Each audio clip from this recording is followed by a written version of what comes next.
The following is an Ellwood City Sports production.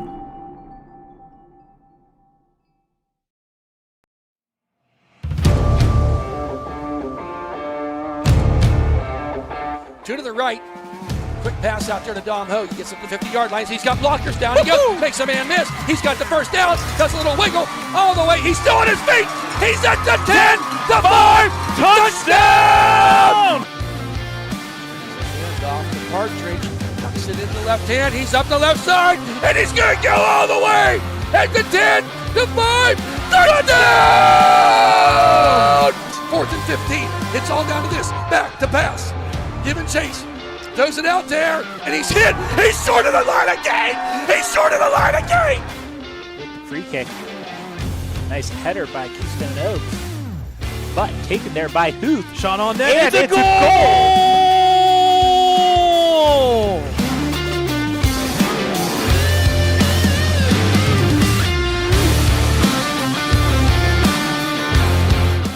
Puts it up, and down it goes. That's the game! Playoff win for the Wolverines.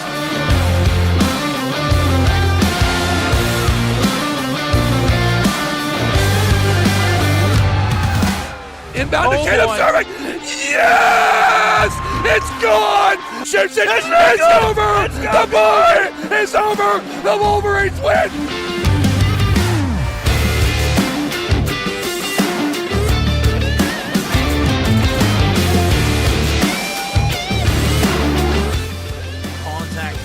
Left side field, chasing his left fielder. It's going to go all the way out of the ballpark. A home run. Contact there, deep, sending back the center fielder up to the fence line. A base hit there for Luke Raleigh. She will turn and go to third on the triple.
She's their niece.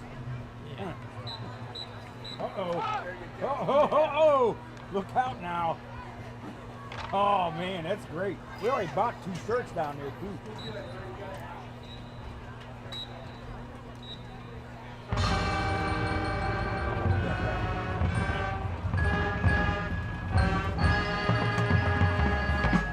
Good evening, ladies and gentlemen. It is my great pleasure to present to you the pride of Ellwood City, your Lincoln High School Marching Blue Band.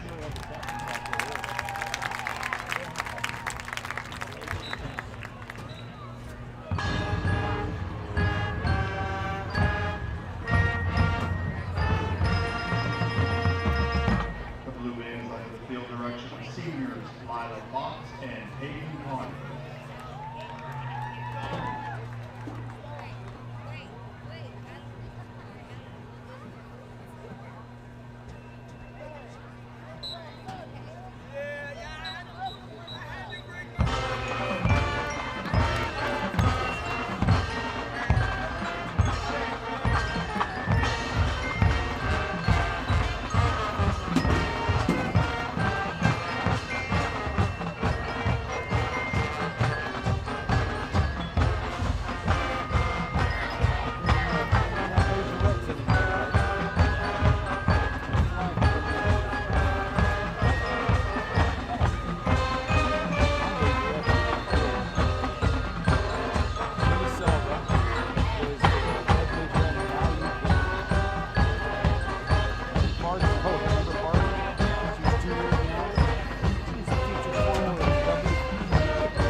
gentlemen, will you please rise and remove your hats for the playing of our national anthem, followed by the Lincoln High School alma mater, which will be conducted by seniors Devin Thompson and Quinn Smith.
Hi, friends, and a very pleasant good evening as we come to you from Helling Stadium, Ellwood City, Pennsylvania. It's Riverside Ellwood Week, the RivEll Cup, Brad, here Friday night. A big night here in that Beaver-Lawrence County line as Riverside traveled them a couple miles to come over here to take on the Ellwood City Wolverines. And if that's not enough going on tonight, we got senior night. Thad Sturgeon alongside Brad Windhorst, cameraman Dakota Marshall, bringing you tonight's coverage of senior night festivities as well as the exciting game to follow. What an exciting night, Brad. We've been doing this together for 9 years, and senior night. I mean, it's just a night that just culminates everything. You think about the time that these players have spent on this field, have spent on that practice field behind us, have spent in that weight room down to the right, the cheerleaders that put the time in at the training, at the camps, the band camps, the band practices. You got your soccer, you got your golf, and this is it. This is the final night. You're going to be walking across and performing on this stage that we call Helling Stadium. And an emotional night. I got to talk to some of the parents afterwards, and my wife and I, we went through it last year a couple times with our daughter, and you know those emotions, and you kind of feel for them. Well, you know the feeling that they're going through their mind, because we were just there 1 year ago, and it's a special thing to be a part of. And I was just going to say, on the flip side, the parents. The parents get a little bit of recognition, too, with their kids. Yep. It's a great little do. thing. A lot of practices driving, too. A lot of everything going on. So first we're going to go with the football team. First across the field is Mr. Anthony Barbario, escorted by Matt and Chrissy Barbario. Anthony has played football for 4 years as a linebacker and running back. Anthony's future plans are to attend a 4-year college for finance. Mr. Anthony Barbario.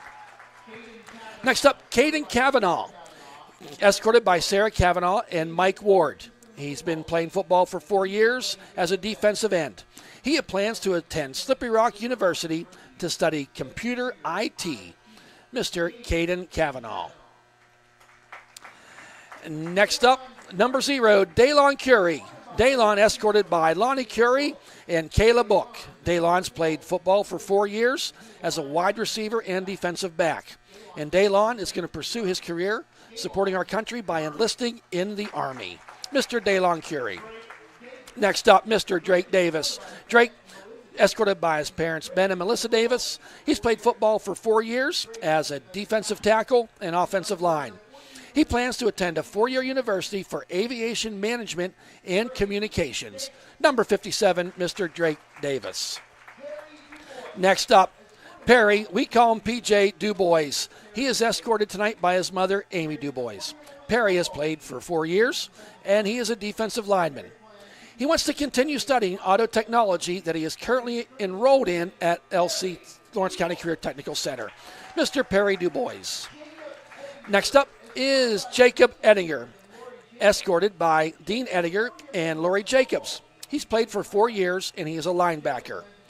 Jacob's future plans is to join the workforce. Mr. Jacob Ettinger. Next up, Dominic Hogue, escorted by Doug Hogue and Kayla Chappell. Dom has played football for 4 years as a wide receiver and defensive back, and Dominic plans to attend a 4-year university to study marketing and to play football. Number 1, Dominic Hogue. Next up is Declan O'Brien, escorted by his parents, Pat and Jessica O'Brien. Declan has played for 4 years, and he's been a linebacker. Declan plans to attend a 4-year college. Mr. Declan O'Brien. Next up, Craig Patterson, escorted by his parents, BJ and Jessica Patterson. Craig's played for 4 years as an offensive lineman. Craig plans to attend a 4-year college for finance and play hockey. Mr. Craig Patterson. Next up, Tristan Reynolds. Tristan is being escorted by Josh Reynolds and Ronald Reynolds. He's played for 4 years, and he's been the right tackle for the Ellwood City Wolverines. Tristan plans to go to trade school to become an electrician. Number 76, Tristan Reynolds. Next up is Tyler Smiley, number 18. Tyler is escorted by his parents, Chris Smiley and Holly Ann Smiley. He's played for 4 years, and he's been a quarterback and linebacker. Tyler's future plans are to attend a 4-year university. And there you have it, our football players. Now we're going to move to cheerleaders. First up is Erica Barlow, escorted by Eric Barlow and Amy Murdoch. She is the captain and has cheered for 4 years. She plans to attend Slippery Rock University to major in early childhood and special education. Miss Erica Barlow. Next up, Julia Chambers.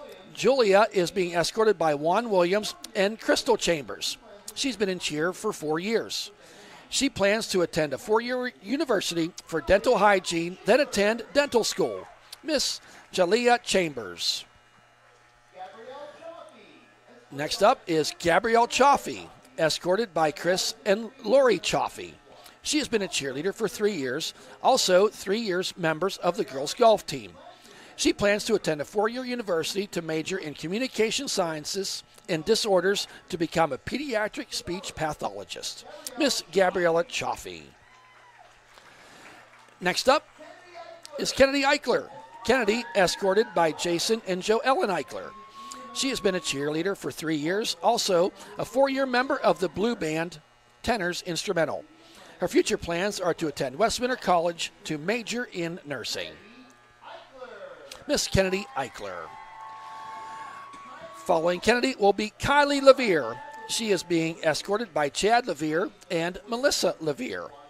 She is a 4-year member of the cheer squad and is also the captain. She plans to attend Penn State University to major in forensic science. Miss Kylie Levere.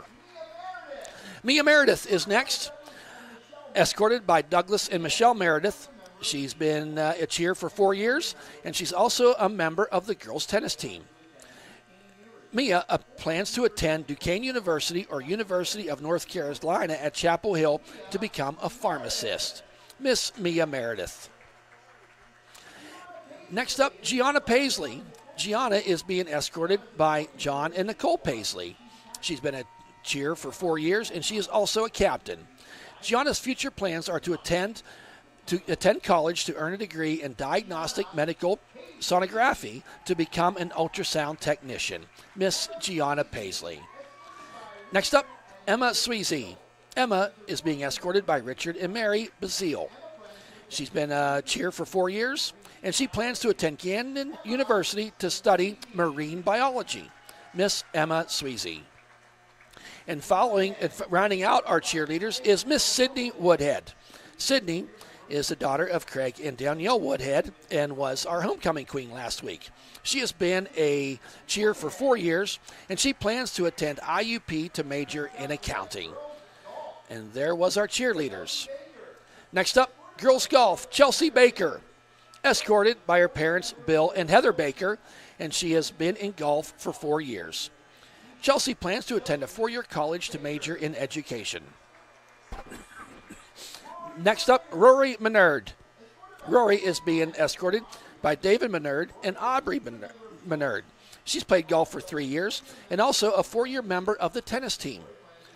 Rory plans to attend a 4-year college to major in biology and then attend medical school to be specialized in orthopedics. Miss Rory Minard. Next up is boys golf. First up, Jordan Keller. Jordan is being escorted by Keith and Lindsay Keller, and he has played golf for 4 years, and he's also the captain of the team. Jordan plans to attend Fairmont University to study finance and play baseball. Mr. Jordan Keller. Next up for the golf team is Nate Kennedy. He is being escorted by his sister, Lacey Kennedy. Nate's played for 4 years at golf and is also the team captain. His future plans are to attend a 4-year college to major in business administration. Mr. Nate Kennedy. Next up, Jackson Kerr. Jackson on the golf team for 3 years, and he is being escorted by Kelsey Kerr. Jackson plans to attend Penn State University for turf science and management.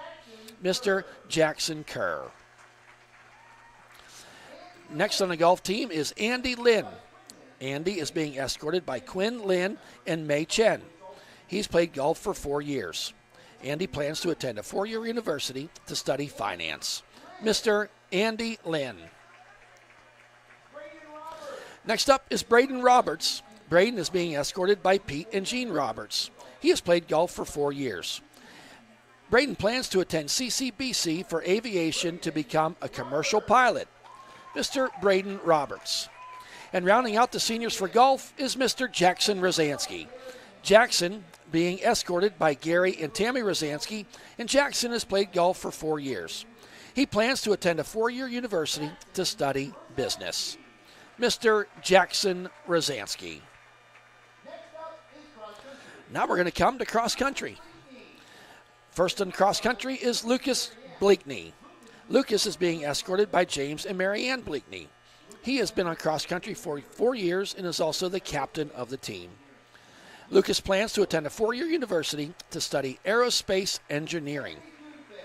Lucas Bleakney. Next up is Kennedy Coonfair. Kennedy is being escorted by Josh and Aaron Coonfair, and she has been 1 year in cross country.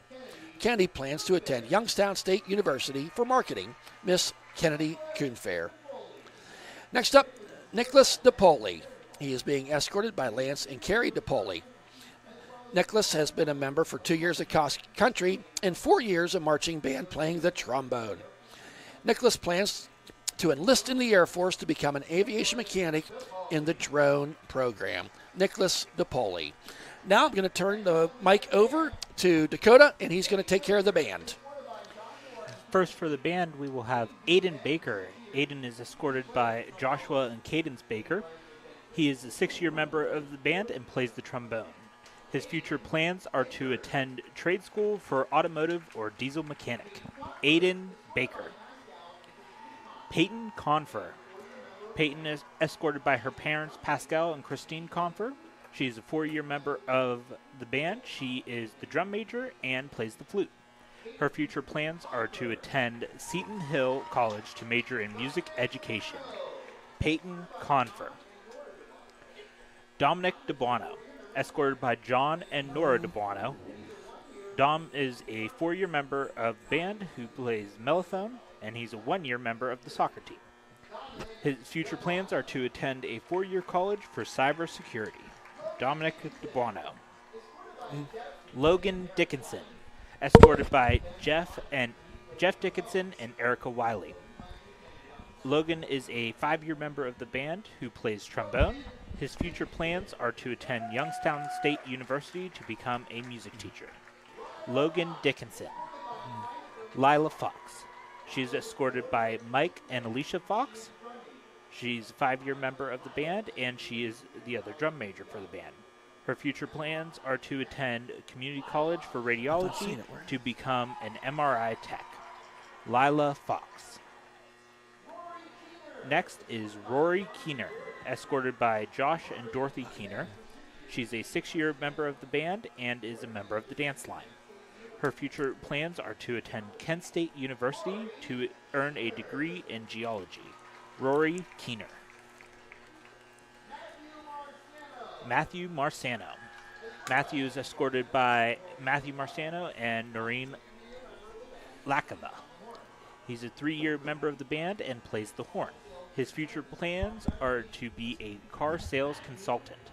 Matthew Marsano. Next up for the band, Callista Poole.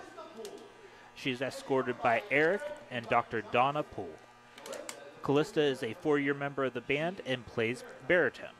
Her future plans are to attend a 4-year university to major in journalism and minor in political science. Callista Poole. Next up, Elliot Sellers, escorted by James and Jessica Sellers. Elliot is a 3-year member of the band and is in the dance line. Elliot's plans are to attend Kent State University to become an IT director. Elliot Sellers. Quinn Smith, escorted by his parents Doug and Joanne Smith. Quinn is a 6-year member of the band who plays tuba and is the band vice president. His future plans are to attend a 4-year university to get a degree in mathematics or data science. Quinn Smith. Bryce Steffler is escorted by his parents Dave and Michelle Steffler. He's a 4-year member of the band and is in the drum line and plays snare drum. His future plans are to attend a 4-year university to study nursing to work in the NICU or ER. Bryce Steffler. Ethan Stoker. Ethan is escorted by Megan Stoker. He is a 2-year member of the band who plays the trombone. His future plans are to attend Slippery Rock University. Ethan Stoker. Devin Thompson. Escorted by his parents Eric and Anna Thompson. He's a 6-year member of the band and plays the trombone. His future plans are to attend a 4-year university to study business. Devin Thompson.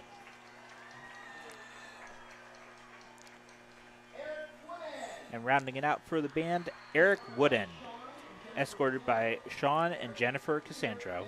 He is a 3-year member of the band who plays the tuba. His future plans are to attend a 4-year university to study forensic or acting. Eric Woodend. And there you have it, folks, our seniors. And maybe Dakota can pan the sidelines there to get a look at them. They don't know they're on camera, obviously, but get a look at them as they take in the festivities here of senior night. Did we miss somebody? Oh, the foreign exchange student, Amelie, who is a manager for the band. And that was Emily Rosenthal. Amelie Rosenthal. Amelie Rosenthal. So now I think we got them all. Yes. So apologize Yeah, for that. I forgot about her being in band. So we're going to be, the seniors will be leaving the field here shortly. And we'll be about, it says we're about 9 minutes and 30 seconds away from kickoff. So as we go through the senior night festivities, and we'll be soon starting here ready for kickoff right at 7 o'clock for the RivEll Cup, Ellwood City and Riverside. Want to take a little break, Brad? Yeah, we'll take a short little break here, kind of collect our thoughts here about tonight's big matchup, and then we'll come back in about 2 minutes, folks. Stay with us here on Ellwood City Sports.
The following is an Ellwood City Sports production. Welcome back, folks, as we're just a little under 7 minutes away from kickoff from the Riverside Ellwood matchup tonight, senior night. Hope you enjoyed the senior night festivities and recognition. Thad Sturgeon alongside Brad Windhorst and Dakota Marshall on camera. We certainly do appreciate you tuning in with us this evening for this great matchup. Tonight's matchup features the Ellwood City Wolverines coming in with a record of 3-4, 2-2 in section play. Riverside coming in there at 4-3, 3-1 in section play. So you look at those section matchups, and I know Brad's going to be pulling up here shortly. These games are important. They are really important now. You don't want to call it a playoff game in Week 7, but a game that certainly could have playoff implications. Yep, every week that you potentially lose is another game in the L column, and you know what that means. The window of air comes real tight down to the window.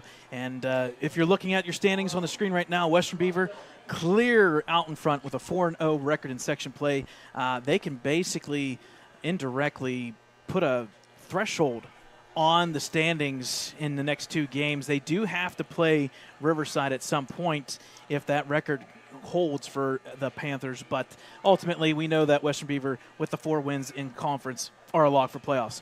Riverside comes in at second place, and there's a little streaky Beaver Falls team winning 3 in a row, now 3-1 in section play. New Brighton Lions 2-2, and then the backside here, Ellwood City at 2-2. Still have hopes. It starts tonight. It's a big one for both these teams. Bulldogs, Warriors, and the Warriors and Scotties are kind of sitting on the outside edge. They got to win basically out, and unfortunately for Union, they're pretty much done with those 4 losses. I do believe. Explain to the listeners, Brad, how many of them could make the playoffs? Well, indirectly, your lock as easy and simple as you can. Yeah. So they take automatically the top 3 teams. So if you finish in the top 3, you are guaranteed playoffs. After that, you get 4 possible wild cards. Technically, it could be all 4 from one section. 3 sections now. Yeah. You're taking 4 from 3 sections. Yeah. So you could technically take 4 teams from one section if you wanted to. Obviously, the mathematics and the errors, that doesn't happen. Ballpark range, each section should have at least 4, and then there's going to be one that potentially has a 5th. And again, what you're basically saying here, Thad, tonight is you got to have 4 section wins. And for Ellwood, you've got 3 games. You got to get at least 2.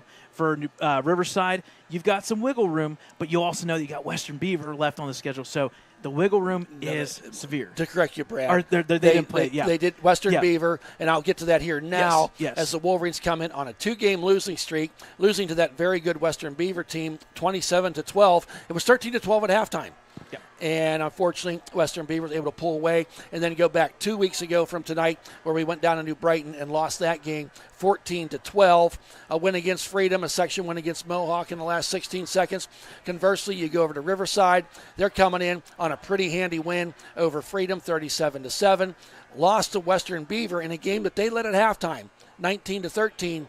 But Western Beaver, as we saw they can do, turned it on and won that game 48-19. But they had a convincing win over a banged-up New Brighton team and a narrow victory against Union the week before that. So there's their conference wins. They had a blowout loss to Hopewell and a very good Hopewell team and a very good Laurel team early in the non-section part of the season. But tonight's game, Riverside, Ellwood, these teams have played each other. How many times was that, Brad? They started out in 1970s, where the Wolverines went 3-0, and in the 80s, 4-4. It's in 1990s, it was 3-4 advantage Riverside. As it moves on, now we're in the 2020s. It's 2-3 with Riverside having the advantage. Last year's game was a very close game where the Wolverines pulled away 13-9. And in that particular game, Riverside started their freshman quarterback, Gatos, and he didn't throw very much, but he got his feet wet that freshman year, and now he's earned that starting spot to come in this year. Back in 2023, the Wolverines took care of business, winning that one 41-0. So tons of history here. Yep. This is officially the 40th meeting all time, and the reason why it's only 40, it's actually one of our shorter series. That's because, well, Riverside didn't exist until 1959-1960 school year, so that's only 60 years. So at some point, you can only do 60-some years of games overall. But if you look at the results going downward, the total points, it's fairly close. Both these teams in the series, 17 points per game versus 19. Most of these games have been fairly close. Unfortunately, I'm looking at that 2007 game for Riverside. I was there to witness that one firsthand, and it was not pretty. That one, I will not forget when a team puts up 63 points at halftime. It kind of sits for a while in the back of your head. And I think that's one of the beauties of this rivalry. Of course, Ellwood City, when they started Riverside, it came apart. Here comes the Wolverines onto the field now. Everyone has a Riverside Ellwood story. Yes. We had Tim Maudel was in here to visit with us, and he's talking about the game in 1974. Talking to somebody else about back in the 86s when the Altmans played. There's always them stories that you have with a Riverside Ellwood game, and hopefully in about a minute and a half here, we're going to have another story, another chapter to write tonight of Riverside Ellwood City. Ellwood City coming in, averaging 18.2 points per game, giving up 19.8, minus 1.6 differential. The Riverside Panthers, on the other hand, those numbers get skewed a little bit for the 2 big blowout losses, but their offense is averaging 20.1 points per game, and they're giving up 28.1. Oh, that was perfectly there was timed. somebody put them out there all at the same time. Carrying the American flag is number 14 for the Wolverines, Nick Dolster and Tyler Smiley, the senior. I did not catch who was carrying the Riverside flag, because they all came on the field at once. And I tell you what, nice crowd here, folks. If you're close by, stop on out to the game, because it's going to be a good one. No sun glare, a beautiful night. Yes. A beautiful October night for football, as that cool crispness is in the air. It's football weather, folks. It's Riverside Ellwood, and we're moments away from kickoff.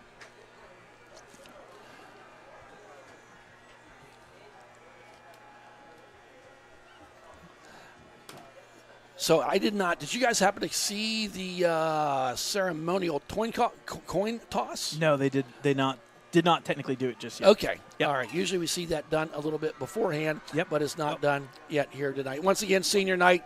If you missed it, you can go back on our Ellwood City Wolverines YouTube channel and check out the introduction of all of our fall sports seniors, cheer, band, the whole 9 yards, and what a great night. And we've been so blessed in the 9 years we've done this. Senior nights have not been those rainy, cold nights. It's been nice. So here out for the Wolverines are the captains, Daylon Curry, Colton Gullo, Drake Davis, and Dom Hogue. And for the Riverside Panthers,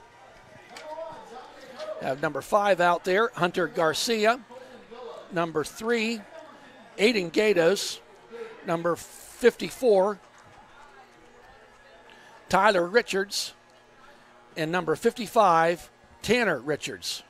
They happen to be brothers. One's a senior and one is a sophomore. Yep. Little tidbit of information I found out before the game. and both of them are going. It was tough to figure out because their names are the last names are the same, but I watched enough Matlock in my day. I figured it out. Yep, and they both play on offense and defense. One plays left guard, one plays right guard. And they got some size to them. Yes, and you're they going to do. notice this about Riverside's offensive line as we come in there.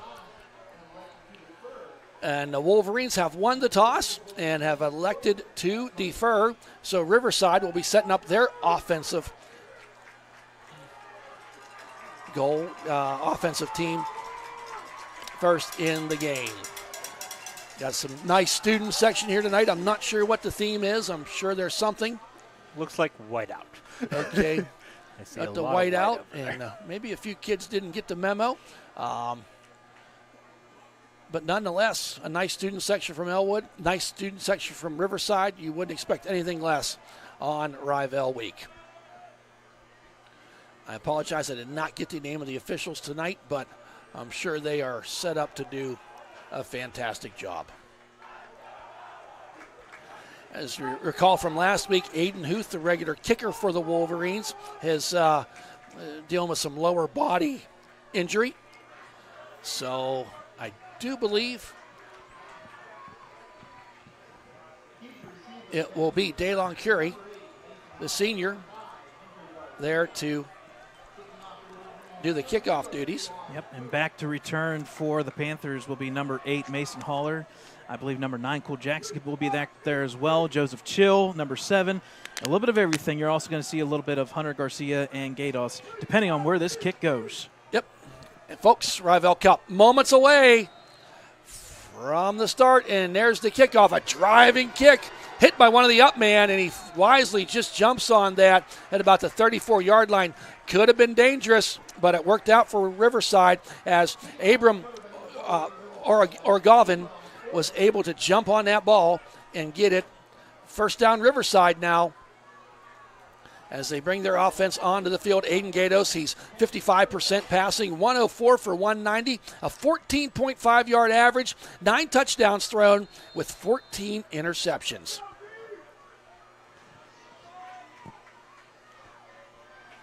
And there is Gatos in pistol formation. A little bit of a high snap. Gets it hands off there. Shakes and bakes. And no gain on the play. Nowhere to run. Nowhere to hide. Colton Gullo was in there to make that first initial hit. I believe that carry was Mason Haller. Yep. Number 8. Officially gets 2 on the carry. Mason's carried the rock 86 times so far this season. He will be one of the featured backs for Riverside. Really no gain on the play. The ball is at the 37. I beg your pardon. I think I said it was the 34. Gatos, handoff. Up the middle he goes, bounces off a man trying to get away. Moves it to the outside, bouncing off all the way. Picks up a couple as Mason Haller, as Dom Hogue comes up there to put the final lick on him. A couple Wolverines got their mitts on him, and Haller was able to get about through 3 yards on the play. Going to bring up a 3rd down and 5. And I'll tell you, Brad, I know we got headphones on, but the crowd here tonight, they're a bit rowdy. They're into the game already as we're less than 2 minutes into the game. Big 3rd down here for the Panthers. Back to pass. Gatos Goes around the right side, gets pursuit, throws it up there, and there was incidental contact as he was trying to get the ball to one of his favorite receivers, Hunter Garcia, but the ball falls incomplete. As Gato's pass falls incomplete. So 4th down and 5 now for the Panthers. Panthers head coach Javon Moody, no stranger to this stadium here. Javon was an assistant under Coach Don Phillips a few years back, and an assistant under Nick Hand for the year. Nick did it as well. Good guy. Javon, I got to know him there 6, 8, 10 years ago, and quality individual, and doing the job here as coach of Riverside. There's the kick. High, spiring, hang time, and a nice catch there by number 1, Dom Hogue, at about the 33-yard line. So a 32-yard punt. And now the Wolverines offense finds their way onto the field. Give credit to the Wolverine defense. The first 3 and out, and we were talking about it, Thad, all week long. It's who's going to be the team that comes out the gates early. I think you want to lead in the early go, and it kind of sets the tone, and you puts your opponent on the back of their seat. Well, and I think it's just a little maybe intimidation factor can get in on that too. Now Smiley in the shotgun, sidecar to his left, 3 wideouts to the left, 1 to the right. Senior Tyler Smiley gets the ball, goes back to pass. He's got some time, sets his feet, throws it down. They've got a man wide open. It's number 4. He's at the 30, the 25, down at the 27-yard line. Tom DiNucci with a big-time catch. He took it from the 33-yard line all the way down. I think they're going to mark it at the 23-yard line. A huge pickup there of 50 yards unofficially. Number 9 with the tackle for the Panthers. Cole Jackson in there for the saving touchdown tackle. Wolverine set up shop after the big play to Dom DiNucci. It's 1st and 10, ball on the 23-yard line. Smiley back to pass again. Dump pass down there. Oh, just a little too tall for Daylon Curie, as Daylon was kind of doing that seam route that we see them do quite a bit. He was well covered. Pass was a little bit high, but ball falls incomplete. Yeah, what a great way to start this game for Ellwood. You kind of flip the script, and the field position game may be a big factor. Obviously, though, It's still the first quarter, not even 3 minutes. Right. Wolverine started this drive on their 33-yard line. Smiley now. Hands off. Richard Curtin up the middle. He meets resistance quite quickly, but drives them legs forward to get some positive yards, as one of the Richards boys was in there to make the stop. That was Tyler Richards. And a short pickup of 3 on the play, going to bring up a 3rd down and 7 for the Wolverines. Wolverines want to capitalize, and we know we're looking at 2-down territory, but let's do it in 1. Wolverines coming in just 28% on 3rd downs, 19 of 68 on the season.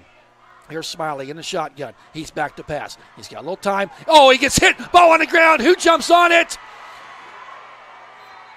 I think Ellwood was able to save it, but Tyler Smiley, the linebacker, came up there and just decked him. He didn't even see him coming as he was getting ready to throw the ball. The ball comes out. A Wolverine fell on it. Did you see who it was? That I did not know. I know, again, number 54 was in there as well. Number 55. I think it was one of the 2 Richards just right up the middle. And I think it was Cole Jackson or Mason Haller that came in. I think it was Mason Haller, number 8, really came through there and just put a lick on Smiley. 4th and 18, ball in the 31. After the big play, a couple negative plays for the Wolverines. Smiley back to pass on the 4th and 18. Rolls around, surveys. He's going to take off and run. Tries to go to the right side. He's got 1 man to beat. He sees the sticks. He's going to get the 1st down. Tyler Smiley, what a play. There was coverage downfield. He had nowhere to pass to, and he kind of went up in the pocket and let his legs do the rest. A huge huge play there for the Wolverines. You may put an asterisk beside that one, Brad. 4th and 18, ball on the 31-yard line, and he gets her down to the 11. It's 1st and 10 from the 11-yard line for the Wolverines. They get a new set of downs. They can get a first down if they get inside the 1. Smiley now under center. Flags come a-flying. I think we've had some movement. Yes, illegal procedure is the call. So that's going to knock him back 5 yards.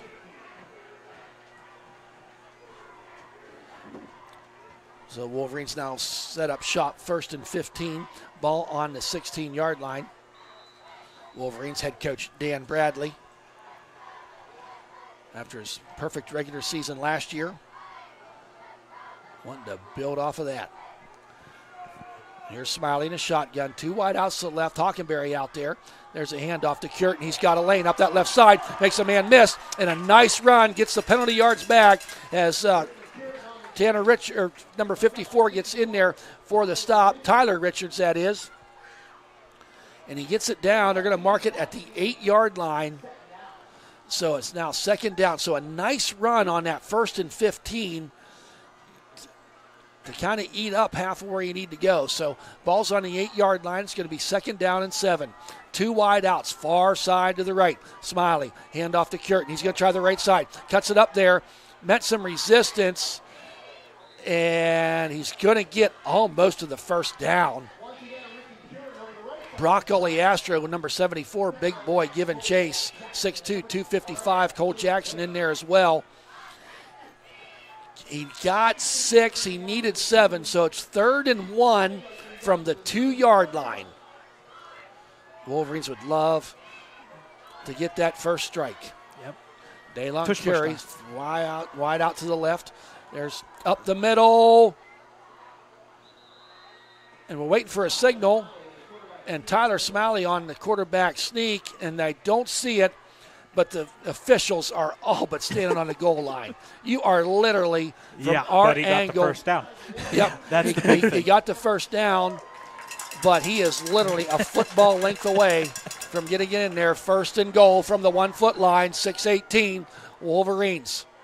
Everything in tight. Maybe the same formation as last time. This time, handoff to Curtin, and they're not going to put him in. Wow. No gain on the play. Yeah. As Curtin was kind of gang tackled there. So I want to make mention of big number 74. We talked about the size. Brock Oleastro, a junior, 6'2", 255. 2nd and goal from the 1. This time, the foul pushes. Richard Curtin. A flag comes in. A touchdown, but we'll wait to see what the flag is on that 2nd down. Smiley gets in. What was that called? Chop block? I have no clue. He went touchdown and said against Ellwood. Assisting the run. I wondered about that because, when I called it, Richard Curtin all but picked Smiley up to put him in. Ticky-tacky call, but they called it either way. So take points off the board with the penalty.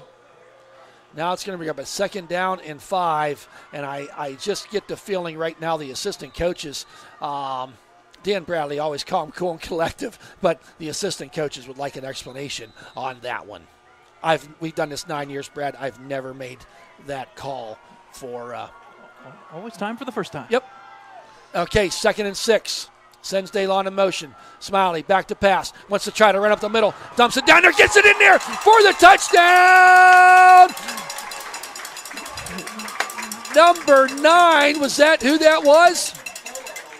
No, Golo in there with the touchdown from that tight end position. I thought Smiley was going to try to run in it, and he just cocked that ball back and found Golo in there for the touchdown. Wolverines score 6-0 at the 5:31 mark. I don't know if that's how that play was drew up, Brad. However, it was successful. Here's Daylon Curie now with the attempted extra point. Waits a snap from Patterson. The kick is going to be blocked.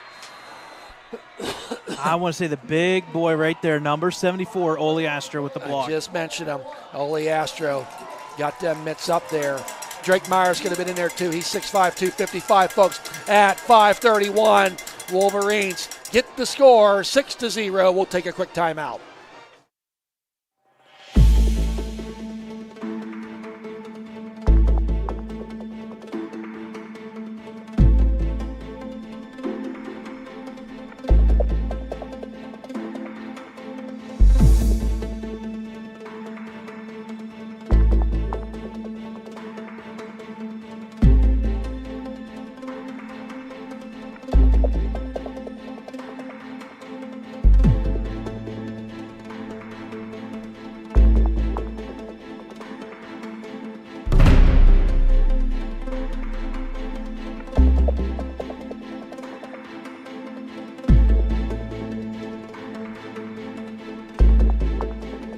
Welcome back, folks. 6-0, 5:31 in this first quarter. Wolverine 67 yards in 10 plays. 44 yards, big play pass to Dom DiNucci, capped off by the touchdown pass. There's a driving kick taken there by Hunter Garcia at about the 17-yard line. Going up that left side, meets some resistance, does a little spin move, and down he goes up close to the 35 as number 17 with the tackle. Yeah, Cam Hockenberry. So, first drive for the Panthers, 3 and out, gained about 5 yards. Let's see if Aiden Gatos, the sophomore, can do something more in this second drive of the game. 3 wide outs to the right. There's a handoff to Holler. He's going to bounce to the outside. And a great tackle. Good gravy. Anthony Barbario all over that one with the ankle tackle. I really thought Holler had some room on the right side. Knifing through there was Barbario to take him down for about a 2-yard loss. Yeah, and give credit there to Barbario. He got off the block. The linebacker or the wide receiver, your number 7, Joseph Chill, had the initial block, but again, Barbario broke through and made a play. Big one. Yep, because that was a positive game. It was more. Leaning for that, Yep. and he got the 2-yard loss. A pickup of 2, 2nd and 8. They send Garcia in motion. Oh, boy. This is Busted play, and Oh, Gatos is boy. going to go down. Cameron Mills. As Cam Mills gets in there for his 2nd sack of the season. And that time there was the loss on the play of about 6 yards. Yeah. So that's going to bring up a 3rd down and 8 for Riverside. Both of these offenses, Brad, I think it's safe to say, are not built for negative plays to come back from. No, they are not. You get penalties, you get negative plays. It's just hard for them to come back on. 3rd and 14, Gatos back to pass. Surveys, looks, goes down the field, throws it into coverage. A little too tall for his intended receiver, number 5, Hunter Garcia. Had the right idea. Wolverines had pretty good coverage downfield that time. Yeah, Daylon Curry. And Gatos, you can kind of see his arm strength there. Wasn't afraid to launch that ball out there, but came up launched a little bit too far as it was too high for Garcia. So appears to be punt formation now as number. I think it's number 14. Yep, 14. It's a different Trenton punter. Kiesling Yeah. is there to punt from the 31-yard line. Gets the snap. Oh! Yes, he did tip it. Did he tip it? Yep. He did tip it. So I'm not sure who got their mitts on it, but Riverside's going to down that ball in Riverside territory at the 47-yard line. That punt went 16 yards. Drake Davis. Did he get his mitts on that?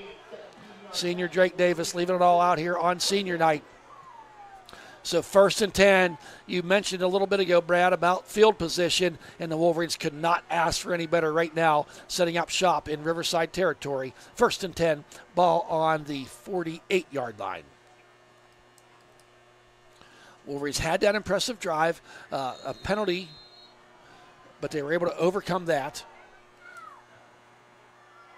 And it appears the Wolverines maybe not afraid to throw the rock a little bit here tonight.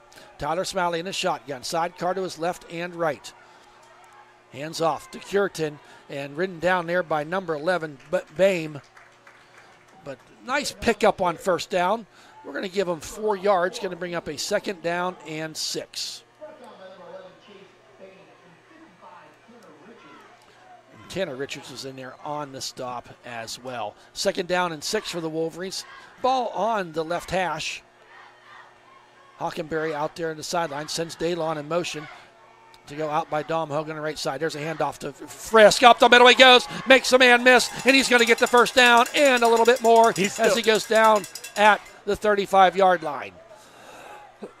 A nice, quick run there by Frisk.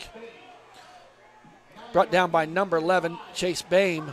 Yeah. But more importantly, Brad, that moved the sticks for a Wolverine 1st down and gets the ball down to the 35-yard line. Yep. A little different styles of running. If you've been watching some Wolverine games, Frisk, not super big, just a sophomore, but kind of that straightforward, shifty kind of runner. Where Curtin will more run you over.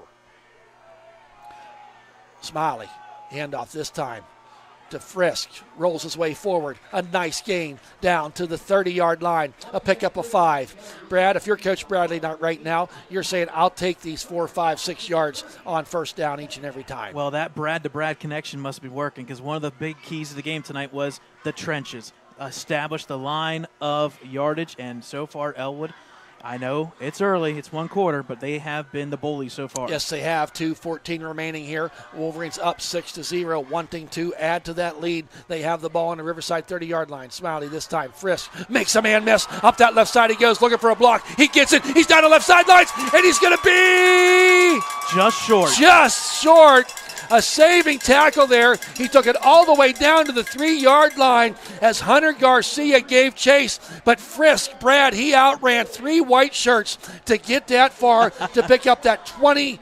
They're going to mark it at the 5. Way to hold the phone, Mabel. We got a flag.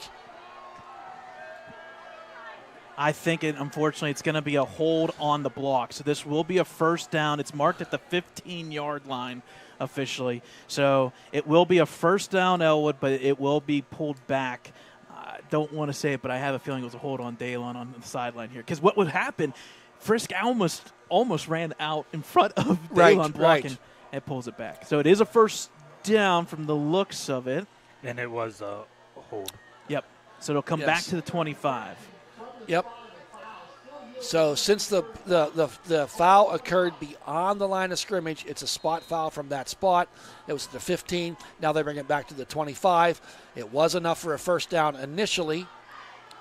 So 1st and 10, Wolverines ball on the 25-yard line. 2 minutes remaining here in this 1st quarter of play. Frisk running hard there. The couple times he's touched the ball. He's in the backfield right now with Barbario in that fullback 5 position. on the play clock. There's a handoff to Frisk this time. It's gobbled up for really no gain. Number 55, Tanner Richards was in there to put the initial hit on Frisk. Going to give him Maybe a short yard. Yeah. Loss of 1. Oh, yeah, you're right. It is a loss of 1. We're looking at the wrong sticks. Yep. So it's back to the 26 here, and the power of the penalty. Yep.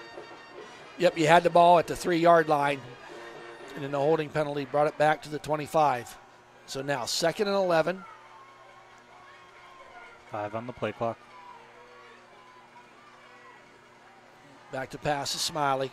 Throws it out there. Got his man, Dom Hogue. He's going to get it inside the 20 as number 14 takes him down, Trenton Kiesling. And there's a flag came in late.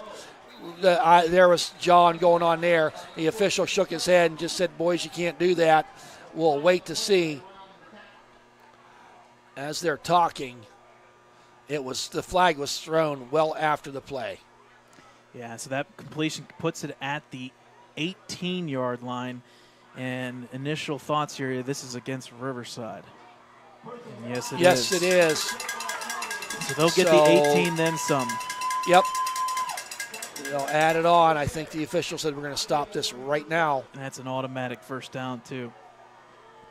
Yes, it is. So well, it's not automatic, but with the yardage. The ball was at the play finished at the 18, half the distance of the goal, gets them down to the 9-yard line. 1st and goal, Wolverines from the 9-yard line, wanting to build on that 6-0 lead. Minute 6 remaining here. 2 wide outs, wide side right. Smiley on the keeper. Oh, took a hit. Man, he took a licking, and not really no gain on that play. Tyler Richards was in there and hit him like a ton of bricks. And Smiley really just was lucky to get back to the line of scrimmage. Well, to be honest, lucky to get back up, no problem. Yes, I would agree. That was a hard hit.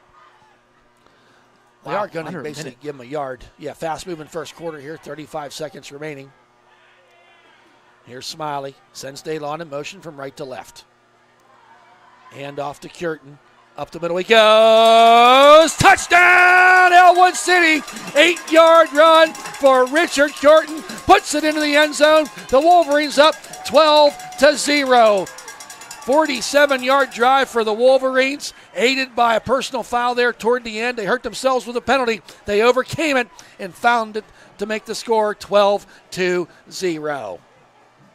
Anthony Barberio, his 4th touchdown this year. Going to go for 1 are the Wolverines as Daylon Curie sets up for the kick. Waits the snap from Craig Patterson. Snap is high. Oh, direct snap to, a little trickery gone awry as the snap went right to Daylon Curie. Daylon tried to throw it. Some blue shirts in the end zone, and who came down with it? One of the Riverside Panthers. But if you're the Wolverines, you're real happy because you got 24 seconds left in this first quarter, and you got the lead 12-0. Yeah, we can talk about a little bit the kicking duties here. You went and mentioned at the beginning of the game, unfortunately, Huth still out with an injury. I like that call. I like the tricky. You never know. And give credit, though, to Riverside Panthers defense. They read that like an open book. So score still 12-0. Yes, it is. And I think right now, if you're Riverside, offensively, when you go over these first quarter stats here in about 30 seconds, Brad, there's not much to speak of for Riverside. They've yet to get a first down in this game. And they have 1 yard to this point. They have 6 plays, 1 yard. I mean, I don't know what's more staggering, 6 plays or the 1 yard. Time of possession, huge by the Wolverines. They had the 67-yard drive and the 47-yard drive.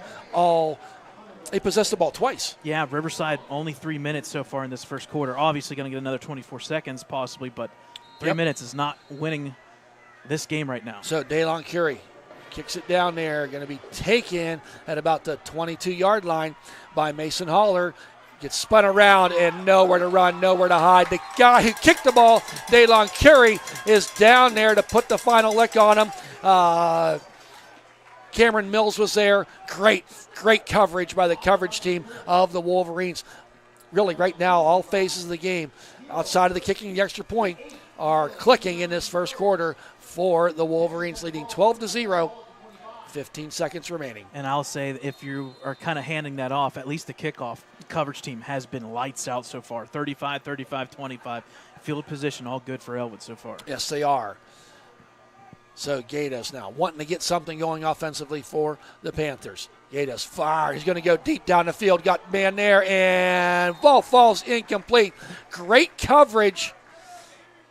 Was that number 4? Danucci was in there with great coverage on Hunter Garcia. Hunter Garcia's came into this game averaging 17.5 points per reception. That would have been about 30 there, but Danucci was not fooled and stayed with his man. Incomplete pass stops the clock with 9 seconds remaining.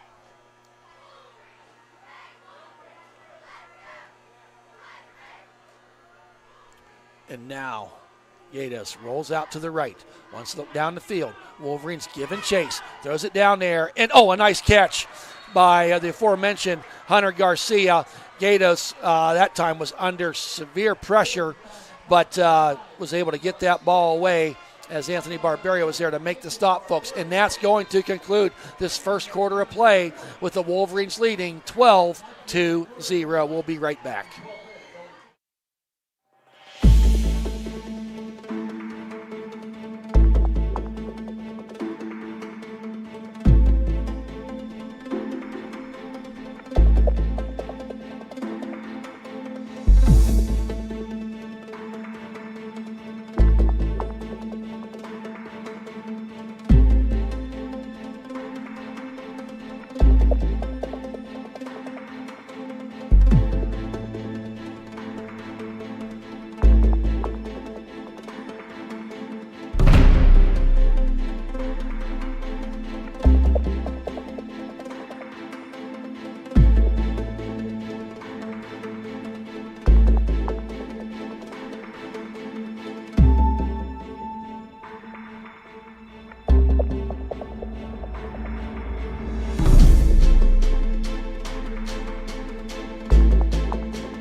Welcome back, folks. After that 15-yard completion, the most offense Riverside has had in that first quarter of play. They're going to set up shop 1st and 10, ball in the 40. Riverside going right to left on your viewing device, and there's a handoff that time to Mason Holler. He's going to get about 5 yards. Go over some quick stats there, Brad, from that first quarter if you got them handy. Yep, I didn't mean to catch you off guard.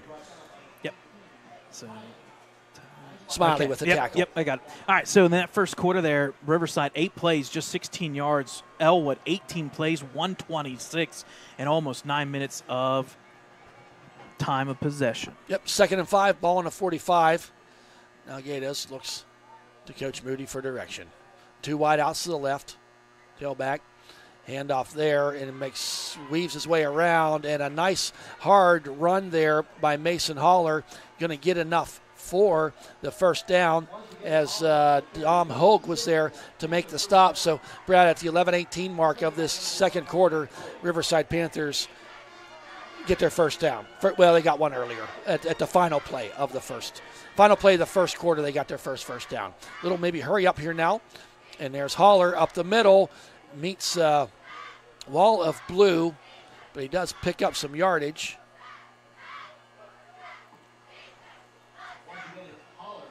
And look, Smiley in there again.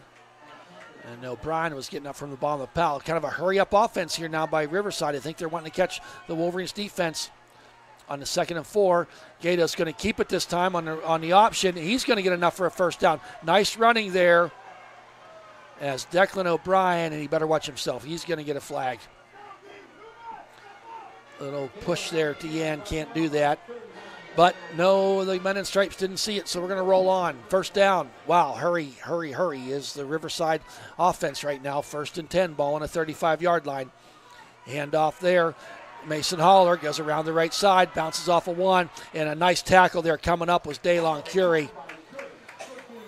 And indirectly got tackled more by his own wide receiver blocking downfield. Yes, as he was trying. I thought if he got that edge, he might still be running.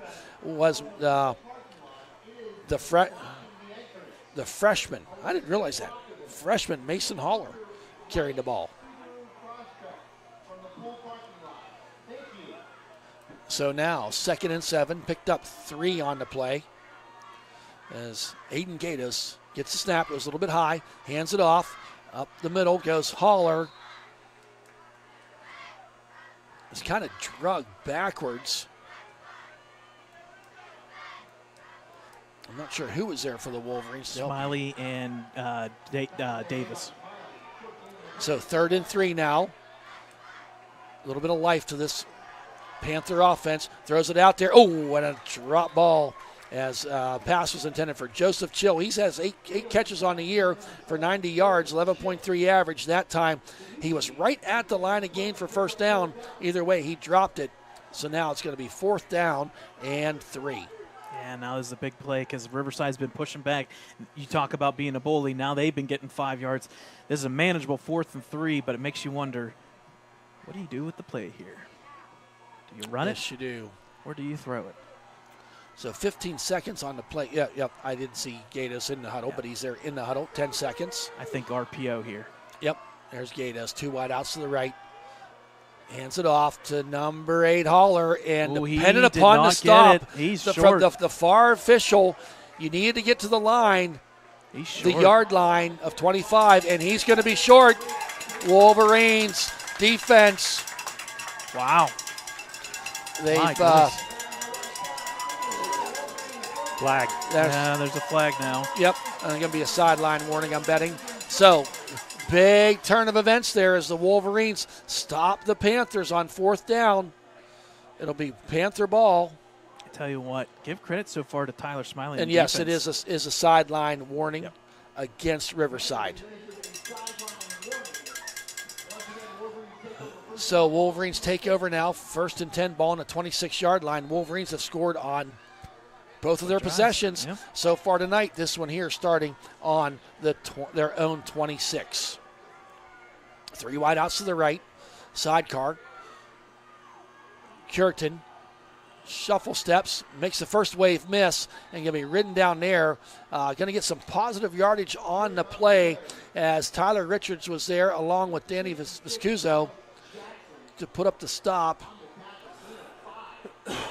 But a hard-earned gain of 5 there for Cureton. And the ball's just shy of the 30-yard line. Don't forget, folks, stick around. Halftime, big night for the band. Their last time performing on this field being senior night. Smiley, handoff. No, he got a keeper coming around the right side. And that time, Riverside was not fooled as number 50 was there to meet him with authority. That's Danny Viscuso. Liked the play idea, but did not have the blockers out in front. To Smiley's credit, though, he did pick up maybe 3 yards, going to bring up a 3rd down and 2. Folks, if you're not here, you're listening at home. If you're here listening, break out the jacket. The coolness in the air is upon us. I had the temperature of 60 degrees. It's now 55, so it's dropped 5 degrees since we started. Well, that sun makes a lot of heat in a hot day. 3rd and 2 now, ball on the 34-yard line. Everything in tight. Hand off to Cureton. He's going to roll his way forward, and he's going to get stopped. As once again, 54 was in there. We say that number quite a bit. Is Richards there to stop him? He had some help, but picked up a yard. He needed 2. Now going to be 4th down and 1. And again, this could be that tush-push. You got a fullback there with number 7, Barberio. We do have a sub here. Cureton's coming out, Frisk in on this 4th down. They are going for it, as Yes, they should. they are. You got to win this one. Up 12-0, 7:30. Everything in pretty tight. Wide out each way. Smiley under center. There's a handoff to Frisk. Buries the head and bowls his way forward. That's just wanting it more than the other guy. As Frisk needed a yard, he got about 4 for the Visuco on the stop, but got it done. Did the sophomore Frisk. Now setting up shop again. Wolverines now. Man, a time of possession is all Wolverines in this game so far. Panthers offense had a little life there the last time. There's a pass, quick pass down. Oh, just a little too fall for, there's the flags. Not 1, not 2, but 3. Wow, as Colton Golo went up for it. We saw him do that 3 weeks ago for a big game. I think Riverside was trying to be ready for it. And Colton got hit as he was trying to reach up and grab that ball. And that's pass interference there. That'll be 15, so it should be at the 46. But Thad, more importantly, it's an automatic, well, again, not automatic, but 15 yards gives you the 1st down, which means 8 first downs already in this game for Ellwood. Wow. That's insane. Yes, it is, and that leads to that time of possession we've been talking about. And the Wolverines find themselves again in Riverside territory at the 46-yard line, aided by the pass interference call. And I just don't know why high school teams do not run that play more. I don't understand it. Now Smiley in a shotgun. Handoff Cureton. Wants to go up the middle, and he does. Follows his way forward for about 8 yards. Number 9 was there. Cole Jackson to finally put the stop to it. But Cureton with about an 8-yard run. And that was just straightforward running. You had Eli Moore, your center, there blocking for you. As well as Vinny. There's a handoff this time. He's going to get the 1st down. Move the sticks, says Coach Bradley, as Richard Cureton takes the ball. As Richard's there once again for the stop. But, Brad, we got to talk about Eli Moore. We got to talk about right guard Vinny Curie, Nick Condell, Patterson on that line, Drake Davis on that line. They're paving the way. Yes, they are. Because they started out this game passing a little more than what we normally see. Then they come in. Got Good some bounce. yardage that way, and now you got the balance of the run. There's a handoff to Cureton this time. Ooh, that was Frisk, and he got gobbled up that time. Guess who? Number 54, Tyler Richards. His sophomore brother Tanner Richards was there to give him a little help. Picked up about a yard on the play. Yeah, Gonna be Cureton second had down. to come off that last play for, I don't know if it was blood or Yeah, what, the but equipment official issue. So had yeah, him it was a come little off. blood on Cureton's. He's back out again. Cureton's got a little blood on there on the shoulder that he had to go and clean. So this is first back in there, but Yes. Again, Ellwood moving the ball fairly well, almost 100 yards rushing. 2nd and 9, ball on the 31-yard line. Coach Bradley wants to talk about this. 5:19 remaining. They have 3 timeouts. They just used one of them as they got the team driving here for the Wolverines. And Brad, I will tell you, to this point, as we're halfway through the second quarter, I'm a little surprised at the Riverside offense not really doing a whole lot to this point. Well, both these teams are very desperate to make that trip back to playoffs, and they know Western Beaver is the front runner, but after that, it is wide open, folks. We'll keep you apprised at halftime. That big one, New Brighton, Beaver Falls. Whoever wins that game will be 4-1 and could be second place, and we would have never called that. But at the same time, this is for third place. This is for fourth place. This is for playoffs. Right. And so far, it really it's is. You look at the path ahead for the Wolverines. Union next week, they're still looking for their first win, but they got to finish out the season down at Beaver Falls, and Beaver Falls might be sitting there saying, hey, we want to be second, we want to be third, and that game could have tremendous meaning. And we know win-loss record doesn't mean anything because they won a Whipple title when they went 9-6 the one year. Right. And I still applaud them, that team that year. Coach big names, Nick Nardone. Nardone was not afraid to play some big powerhouse teams at the start of the season. We'll save that conversation for another day. 2nd and 9 now. His brother-in-law, John Atkinson's, is an assistant coach here. Yes, he is. So back to pass. And I think that was just slipped out of his hands. Slipped out of his hands for Smiley. And Barbario was wide open. He had that Barbario. That's something we're seeing a little bit more. They're letting Daylon and Dom go down the field and do their thing, and let Barbs come out in the center of the field. So on the errant pass, it's now 3rd and 9, ball in the 31.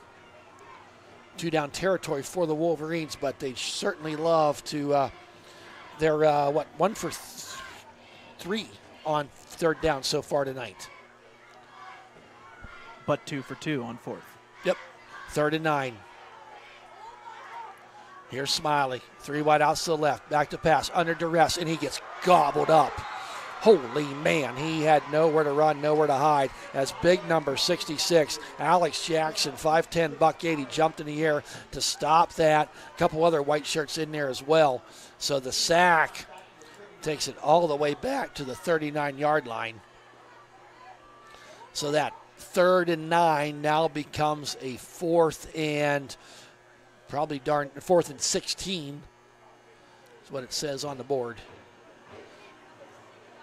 So Wolverines have not had an empty possession yet tonight. They've scored on both of their possessions. Now, last time we had a 4th and 18, and Smiley ran and got the first down, if you recall, in that first quarter, Brad. Let's see if he can work his magic here. Dang it. The wide receivers for Ellwood did not know what was going on. They had it set up. They had two linebackers out on 2 wide receivers, and unfortunately they have to burn the timeout, is Ellwood, because the wide receivers did not understand the play. Oh, my goodness. They had it perfect. That far sideline, that was going to be a toss-up in the end zone. Oh, my goodness. Oh, they had it right perfectly. So yes, they are. I've never really seen that before. The officials came over to the huddle that Coach Bradley is talking in and asked him to move back about 3 steps. Not 3 yards, 3 steps, but all is well and right with the world. Wolverines now with 1 timeout remaining. Riverside having all 3. So big play here for both teams, because the Wolverines with 4:26 remaining, you keep this drive going, you can expand on that lead of 12-0. Riverside would love to get the ball back with 4:26 and all 3 timeouts. Here's Smiley. Back to pass. Surveys. Looks. Makes a man miss. Runs up through the pocket. Going to get drugged down about the line of scrimmage. A big play there. Number 74 makes a stop. There is a Riverside player in much pain, as Brock Aliastro was able to make the stop on Smiley.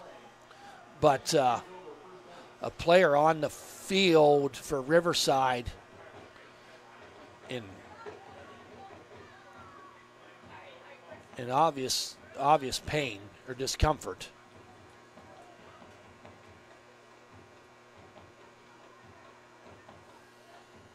So we'll wait to see.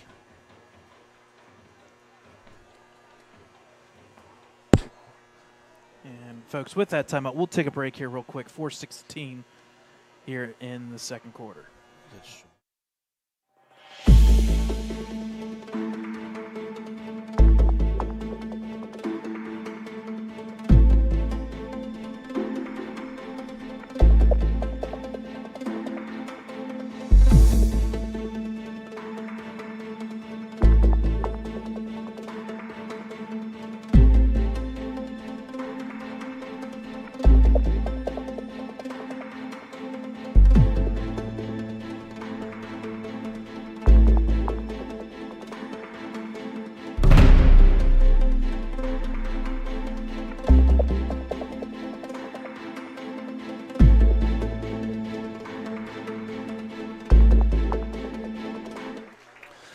Welcome back, folks. Welcome back as the injured player, Sam Eiler, he's walking off the field with some assistance. We're going to call it upper body. He was in obvious pain. And I think we can't speculate. We just know they appear to be working his shoulder, elbow, something of that sort. But the young man is up walking and off the field getting attended to by the training staff on the sidelines. Now, with the fumble on the ground, Ellwood City gets the ball. Drake Davis, baby. Drake Davis. He got a fumble last year in that Riverside game. He does it here at home on senior night. Gatos got the ball, went back to pass, dropped the ball, and Drake Davis says, "I'll jump on that ball," and gets the ball for the Wolverines. And you nailed it. We went and got that posted on social media on Twitter. Drake Davis with last year's fumble. Oh, my goodness. That's going to be clipped for next week. Yes, it will, as just was able to jump on that ball. So, how the turntables have turned after the fumble. Ellwood City with the ball. Handoff, Richard Corton up the left side. Makes the first wave miss, and he's going to get way downfield to about the 26-yard line. Pickup of about, going to give him 9 on that play. Going to bring a second down and 1. Wolverines, 3:53 remaining. Lots of time here. They do have 1 timeout. You talk about turnovers, Brad, but when you talk about turnovers, you think about points off of turnovers. And the Wolverines are licking their chops right now. Everything going well. Turnover, lick your chops because you want to finish this drive. And importantly, it's on our Riverside side. It's short field. Right. 2nd and 1, ball on a 26. Smiley in the shotgun. Hands off to Curtin. Going to try the right side this time. Going to get the first down and maybe a little bit more. Yep. He's going to, flag hold, comes unfortunately, in. on Daylon Son Curry of a gun. again. As that one's going to come back. Yeah, it's going to will be a not, spot foul. It's downfield. So it will not be a first down here. Replay 2nd down, and it's going to be more than a 2nd and 1. Initially, he got it down inside the 15 to about the 14-yard line. Well, about the... Yeah, they're marking at the 14. But,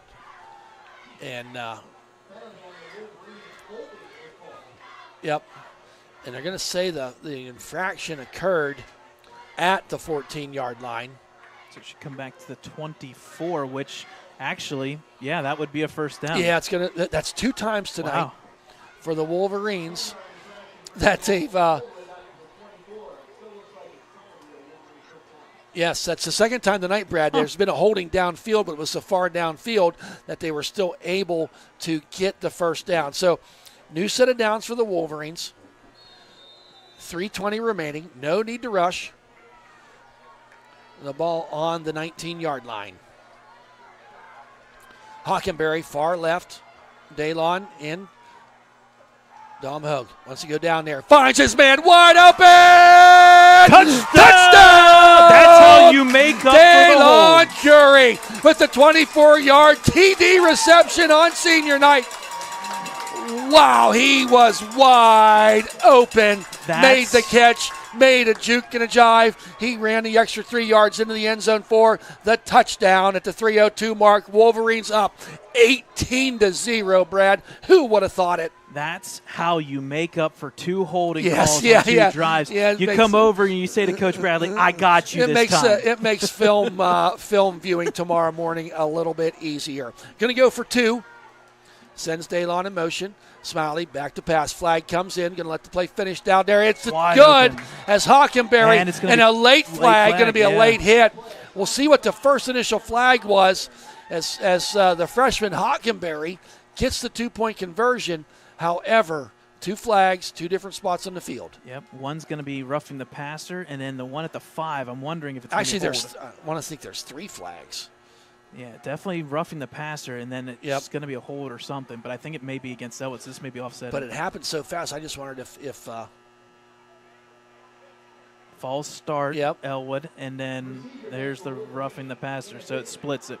yep, they offset. Yep. So retreat, So retry. we'll just try that play again. So 18-0, 3:02 remaining. And honestly, run the same play, but do it the other direction. Let Cam come from the left side and just go to the right side, and he was left wide open. He was. Some of these wide receivers are being left open. And but to that point, Brad, Smiley is getting enough time to get Just the ball enough. to him. Just Just enough. enough. He don't have much time to spare. Here we go. Daylon in motion. Ooh, I Hands like off this time to Frisk. Try to bounce it to the yeah. left side, and he gets gobbled up there. 2-point conversion is not going to happen. I thought maybe As the keeper number with the 55, I Daylon. believe, was in there Yep. to Tanner Richards. So got the light show going on here. That means the Ellwood City Wolverines just scored. It's 18-0. We'll be right back.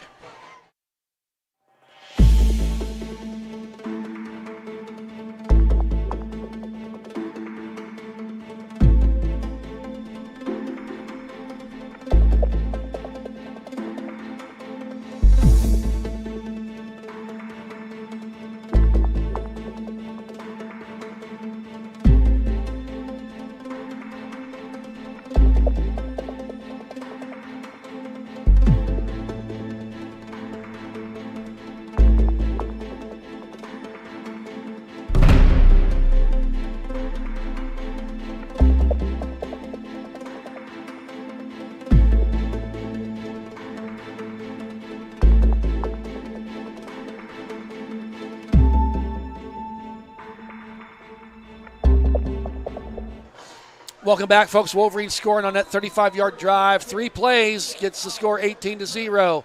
There's the kick. Going to go through the legs of Haller. Picks the ball up at about the 5-yard line. Oh, gobbled up. 5 blue shirts there. Hockenberry was there. Dolster was there. And now, after the muffed kick, picks the ball up at the 5, gets it back up to the 10. Riverside's got about 90 yards to go in 2 minutes and 56 seconds. They do have all 3 timeouts. I just have a feeling if you're Coach Moody and the coaching staff over there at Riverside, just give me something positive. You have 45 yards of total offense in this game so far as to the Wolverines 190. Gatos now, shotgun.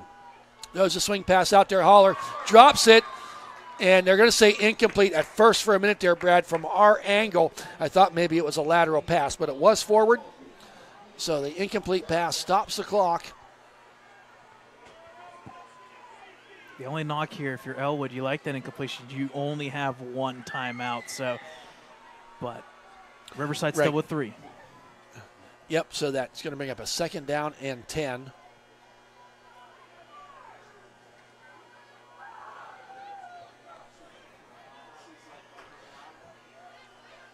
As Gatos is in the shotgun. Pistol formation, handoff, tries to go up the middle there, and makes a man miss. He goes up the left side, gets another blocker. Number 12 running hard with the ball all the way out to the 35-yard line. Alex Lucarelli, his first carry of the night. The 5'10", 185-pound senior got some really good yards there. He took it from the 11-yard line all the way out to the 35. I thought Barbs had him at about 2 yards, but he shed that tackle, and he kept going. Gatos now back to pass. Throws it out there, finds his man, and is going to be taken out of bounds was Joseph Chill as Daylon Curie was there to run him out of bounds.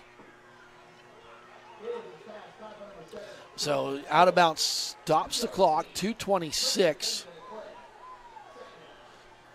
So the Wolverines defense, quite honestly, here needs to tighten up a little bit, knowing that Riverside's got the ball. Would love to keep them shut out if you're a Riverside fan or if an Ellwood fan. 2nd and 8, ball on the 38-yard line.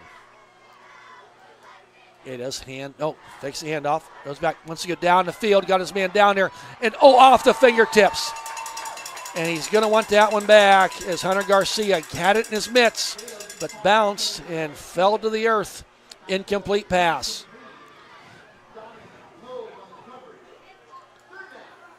Daylon Curie and Dom Hogue. Dom Hogue was back there with coverage. Yeah, he was left wide open. Give credit, though, to Dom Hogue and Danucci kind of seeing it and wearing it. Still, it was open, and if you're the Riverside wide receivers, you got to hold on the ball. They've got 4 drops in this game so far. Yes, you do. That's a couple times now. And they've been costly, too. And we got, you're right, Dakota. There's only 8 seconds on the play clock. They got to go quick. They're going to have to hurry. Down to 5 now. So Gatos at 2, sends a man in motion. Should be a flag, and they did not get it off. And I think they're going to have to burn a timeout out of that. Yeah, I think they got the timeout off. Yes, they did. Oh, they did get the timeout? Yep. Okay. There was a flag on the field on the far left. He's waving it off now. So Panthers burned their first timeout at 2:19 remaining. So don't forget, folks, you stick around. We can have the Ellwood City Blue Band, Riverside Panther, their band, and we'll work to get you some out-of-town scores as well as halftime stats while we for this wrap game. Up. Oh, my goodness, this is cold. Whew. It's still going down. What was that? I'm okay right now, but I got a good window here. Okay. To see all the action. You're the one rubbing your arms. I know. I can feel. I got goosebumps going on right now. Well, it's Riverside Ellwood. Of course you do. So not because it's October and Halloween. Yeah, right. So if that comes right through cheerleaders this got window, a bunch of stuff to throw out tonight. Hope you're catching that. If that comes through this window, you be ready. Yep.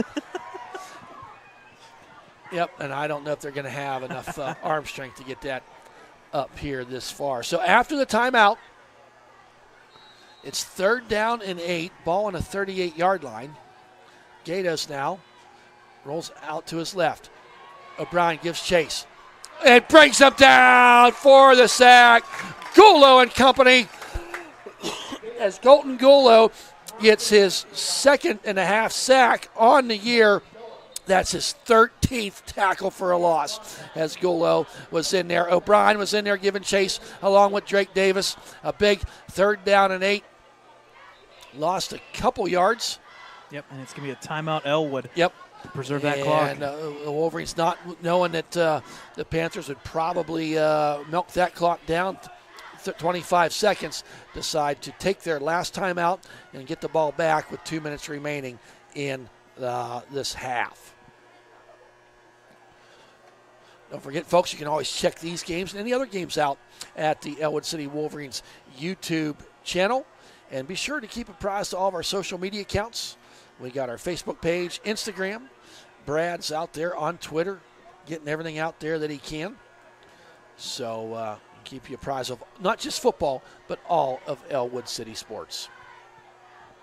A lot of the fall sports finding their ways wrapping up. Yeah. Soccer is going to finish up on Tuesday night. Yep, senior night there. Girls volleyball. We'll finish up on Thursday next week, but Tuesday night is senior night. Yep. So, but before that, we got a half of football here and 2 minutes remaining in this second quarter as 14. There's the kick. And going to rest there at about the 43-yard line. I thought it hit his own player. It looked like it for a moment because how it bounced back. Yep. But as Trenton Kiesling there with the kick. Good field position. Went about 15, we're going to say about 22. 22 yards, yes. So Wolverines, as you said, Brad, good field position once again. $1:53 remaining here in this half. This is when you spread out the wide receivers, look over the middle for the slant again. Those linebackers for Riverside we've been not caught. Really seen the slant tonight just yet. There's not many games we've said that with Dom Hogue and Daylon Curie in the last couple years. And there's your wide receiver spread out. 3 to the right. Sidecar, Hockenberry far left. Smiley almost loses the snap, but he picks it up. Looks down the field, throws it, and it's almost intercepted. There is a flag, though. Mason Haller, Yeah. and I almost picked off. Mason Haller was trying to get that. Tyler Smiley kind of running for his life back there. And I almost wondered I thought he was almost past the line of scrimmage, but where the flag is, I don't think that's going to be the call. Yeah, I think this is holding here. Should be holding because I saw holding. Yes, you are confirmed. So it was behind the line of scrimmage, so they're going to take that call from the line of scrimmage. So it's going to take it back to the 33-yard line, making a 1st and 20 for the Wolverines. And now if you're Ellwood, you maybe change the playbook just the slightest bit. You still got 2 minutes, but you want to be smart here and not give a short field to Well, Riverside. you know, you saw that almost got Be picked intercepted off, there, yeah, and you don't need that to happen No, you here do at not. the end of the second quarter. There's Smiley back to pass. Wants to go deep, airs it out, throws it He's a long way got down him. there. Oh, as Dom Hogue went up for it. He was looking for a flag. He's not going to get it. The pass was all the way down to in between that 30, 35-yard line. And the ball just hung up there a little bit for Smiley and gave the defenders of Riverside a chance to get up there and help disrupt that play. It's an incomplete pass. Does stop the clock. Now it's going to bring up a 2nd down and 20.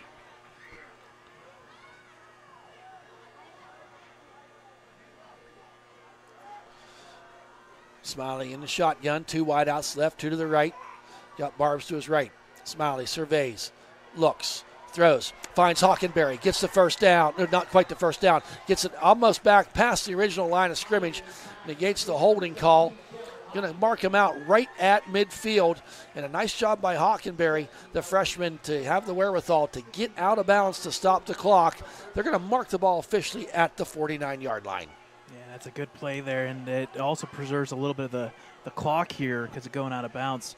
Well, But it makes up for a manageable. much manageable 3rd and 4. Yep.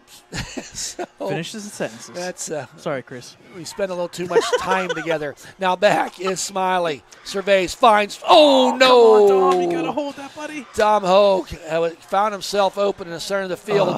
Maybe ball was a skosh behind him, but a catch that we've been accustomed to seeing Dom Hogue make. So now it's going to bring up a 4th down and 4. Yeah, and the punt team. You definitely punt here and live the Yep. fight at that Now, minute it's 25. interesting stat by the Wolverines. I'm not sure how many punts they've done, Not many. but no team has any punt return yards. Yes. We're in Correct. week 7, and no one has, that is Hunter Garcia back to receive. Here's the kick. Good kick. Deep. This is going to bounce. That's It- big. It is. Oh, my goodness. What a Wow. kick. Oh, my. What a Gets it kick. down. 2 just inside the 5-yard line. 44-yard kick. 45-yard kick.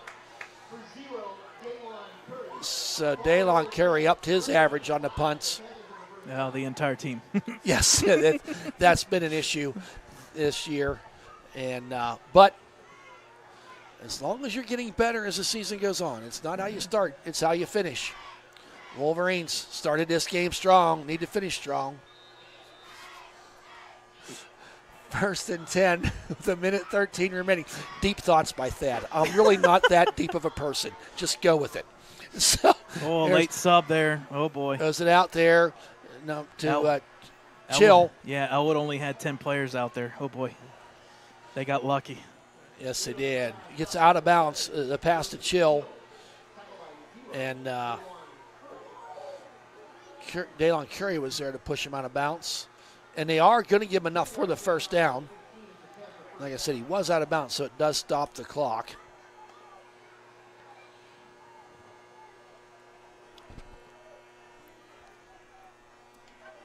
Spread wide out. Real Yeah. far wide out I this just side. almost looks like he'd set up for a hook and ladder. Yep. That's what I thought the last play was going to be. Gatos back, quick pass, and that ball is going to fall incomplete. Bring up 2nd down and 10. I think that was number 11. 11, yes. Bame. Yep. So I'm a little intrigued by the fact that, you know, the first 2 plays here, they've not tried to throw the ball deep at all. Well, it's been them 8 yards and out. Maybe you want to get out of the shadow of your goalpost. I also wouldn't expect 19 passes by these two teams to combine. I would not expect that in the first Here's half. going to be number 20. Throws it down there. Got his open. man. Oh, what? What? Oh, picked off! Intercepted. Off the shoulder of Intercepted. Curtin by Number Dom. 4. He's Dom. got a lane. Oh, gets hit hard out of bounds all the way down at the 19-yard line. Big number 74 hit him, but Dom DiNucci having a night. Gets the tip drill. I got to rewatch that play. I thought the ball was just going to be intercepted, and it went up in the air as I believe it was Hunter Garcia went to get the ball. And the second turnover of the night for Riverside, and the Wolverines set up shop in the red zone at the 19-yard line. That was a bang-bang play there. Yeah, give credit to Curtin with the was it pass Curtin broken that up. kind of – yeah, I thought it was a great defensive play by Curtin to block the ball. Hit the shoulder, Hit the bounced shoulder, and into the hands of his teammate, Dom DiNucci. Back to pass, Smiley. Surveys, goes down the field, got Hockenberry. Touchdown! Yes! Hockenberry gets the 19-yard reception for the touchdown. Freshman Cam Hockenberry. Have a day. Wow. 49 seconds, you get the turnover, Brad. You get set up at the 19-yard line. The next play into the end zone. Smiley to the freshman Hockenberry. I'm going to tell you, Brad, I saw Cam Hockenberry's grandpappy before the game. He goes, my grandson's getting some playing time. Someday I'm going to hear you announce him a touchdown. I didn't know it was going to be an hour and a half later, but it did. So his grandpapa's probably still screaming if we take our headsets off. Going for 2. Smiley throws it down there. He's got it. Into the touchdown. Boom. Extra point. 2-point conversion is good. That was DeLon Curry, folks. And just like that, it's 26-0. Your Ellwood City Wolverines over the Riverside Panthers. 43 seconds remaining. Wow. Wow, I'm still that you can keep saying there wow. was that's the highlight reel. Them last 3 plays, You had Curtin with the great defensive breaking up the pass, tips it into Dom DiNucci. Defense Dom has the wherewithal to run down the field, gets it to the 19-yard line. Next thing you know, Smiley, your senior, comes back. Finds the freshman Hockenberry in the end zone for the touchdown. You come up for the 2-point conversion. There's senior Tyler Smiley to senior DeLon Curry in the back of the end zone. Makes the score 26-0. Lawrence County Sports Network on Wednesday said this Wolverine defense has been good but not great, and they needed to step up, and there you go. They have. Defense has been great. It has, and the offense has been opportunistic. 12 points off of turnovers. There's the kick. Punches up in the air. That is. That's Ellwood. Cameron Mills. Wow. Cam Mills. Wow. Are you another turnover? 2 turnovers in about 12 seconds. Wolverines now setting up shop at the 37-yard line. And plus, remember that we get it back first. Yes, we do. Yes, we do. Oh, man. My goodness. I tell you what, if I'm Riverside right now, I'm taking a timeout just to get my breath. Stop. Yeah. I'm seriously, I really would.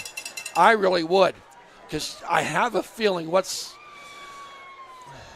ball is going to be going in the air. Well, now if you're Yep, Ellwood, and there it was. They called a timeout. If because they just, what a sequence. Yeah. And I mean, that kickoff, the up man. It's happened a couple times. Looked like he was like playing volleyball or something, Yeah. trying to spike the ball. Said it. Bounces it down, and that was Cam Mills, right? And Cameron Mills with the recovery. And I tell you what, Thad, if you're Ellwood here with that 26-0 lead, yes, you have 0 timeouts, but you're telling Tyler, hey, just chuck it up right now. Before that play had, I says, I chuck it up. I would just about bet a kidney that ball is going to be thrown in the air somewhere. I have 2. So what a half! I know we're going to have halftime stats here in a couple minutes, but Ellwood, 35 plays, 225 in his first half.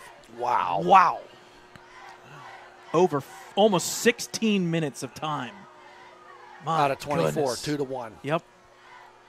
And here you go, 4 wide receiver set. Maybe just Yep. take one shot real quick right off the bat. Yep, you got 40 seconds. Here's Smiley in the shotgun. He goes back to pass. He's got some time. Surveys, dances a little bit, goes Smart. out of the pocket. There's a It's hold. going to be a hold. Dang, Just got go it. out of bounds. Just go out of bounds. Hockenberry gets another catch up to the 26-yard line. Pick up of about 11 or 9 on the play, but that flag coming in, that is going to be a hold against Ellwood City.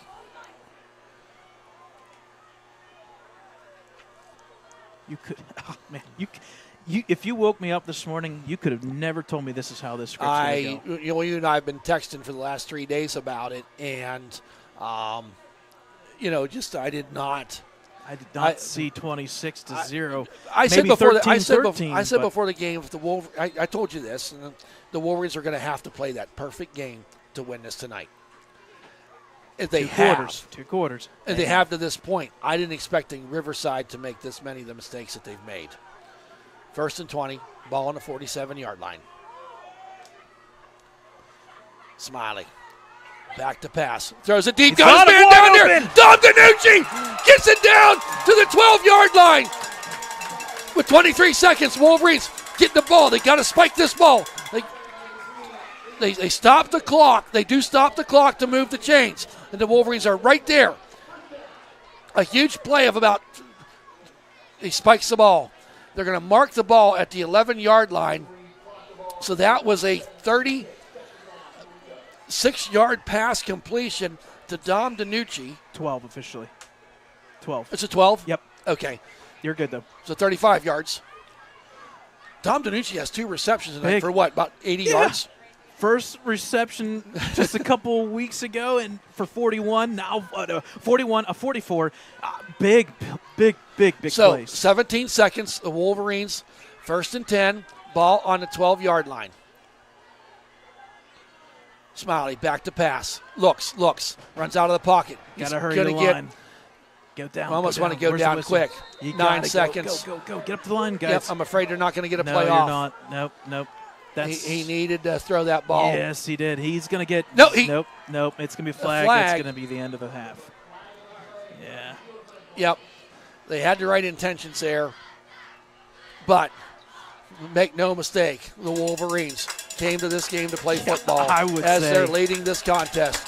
26-0. The Ellwood faithful on their feet, cheering the boys wearing blue to the locker room as they lead this game 26-0. Wow. So, folks, stick around. We're going to have the bands. We're going to have stats. We're going to have out-of-town scores. Wow, that was a great half of football if you're a Wolverine fan. Riverside sitting there, 26-0. What are they going to talk about at halftime?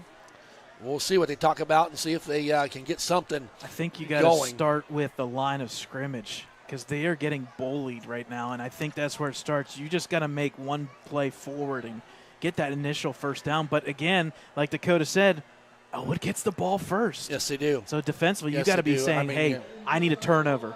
Right. So, folks, we'll take a timeout here. We'll turn off the mics here. We'll get some halftime going here from the bands. You're listening to Ellwood City Sports here. It's 26-0 Wolverines.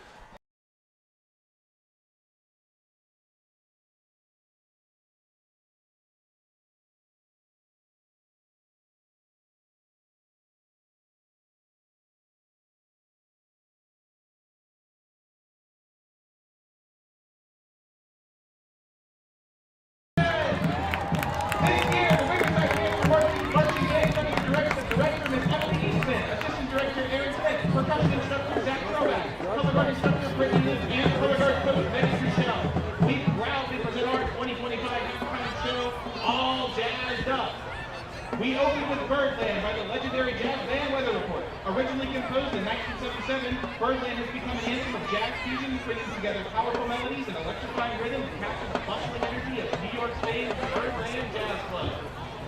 Drum majors Molly Lindell and Andre Rickey is your band ready.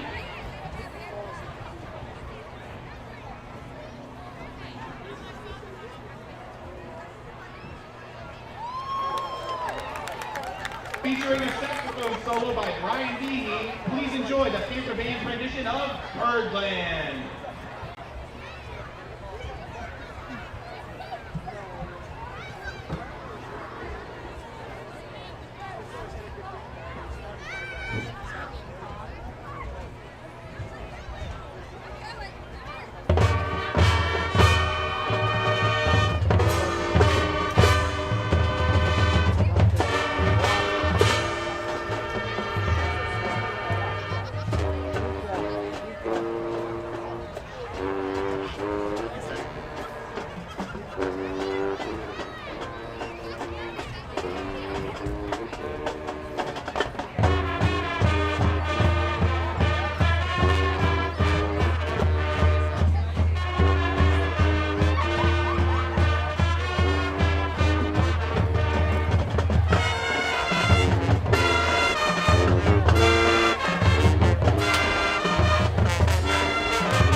Known for its Spanish-inspired flair and dramatic rhythms, Malagueña brings the spirit of flamenco to life, with sweeping brass and intense percussion that transport us to the heart of Andalusia. Get ready for some fiery passion as the Panther Band teaches our color guard in Malagueña. It's like, it's the air is cold because it's humid though. Like, I'm gonna say a word, like, I have this on, but I'm like hot underneath me.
fun, jazzy excitement.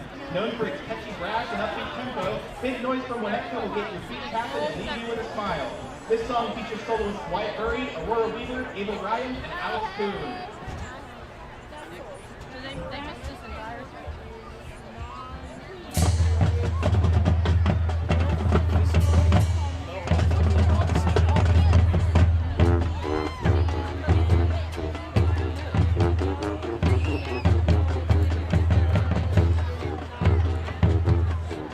I can see my residuals. Are you not allowed to wear like the blue sleeves unless you're a senior?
Good evening, ladies and gentlemen, and welcome to your Lincoln High School Blue Band's Fright and Funk Show. Tonight we begin with a classic from the 1986 Broadway classic. Here is our rendition of Andrew Lloyd Webber's The Phantom of the Opera.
Well, that's because the last time I was in Disney, I'm like the rest of my family was in 2019. So like I then got over my fear of roller coasters within that time. But the last time I was on it, I was sitting next to my brother and I just started sobbing, like shaking, crying. I was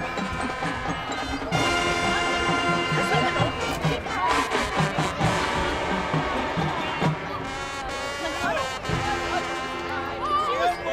I mean, this was last year. Well, like now, I think I'd be okay. No, I just want to be okay with it. I was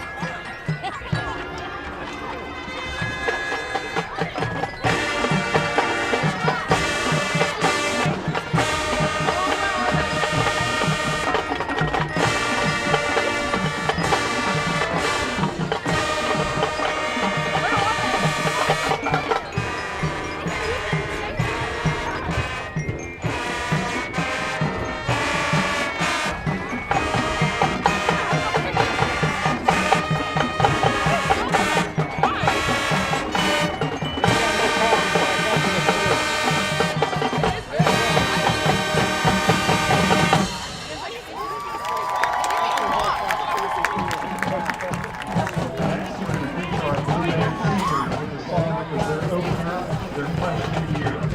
Released in 2007, this is Paramore's Misery Business. It could be a little hotter. You doing all right? Maybe they made it like. He doesn't have any cirrhosis or anything. That's good to know. His heart's good. Or he's got the same. Oh, you have that, what do they call that?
Blast from the past, way back in 1992. You walk the track.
ladies and gentlemen, your Lincoln High School Marching Blue Band.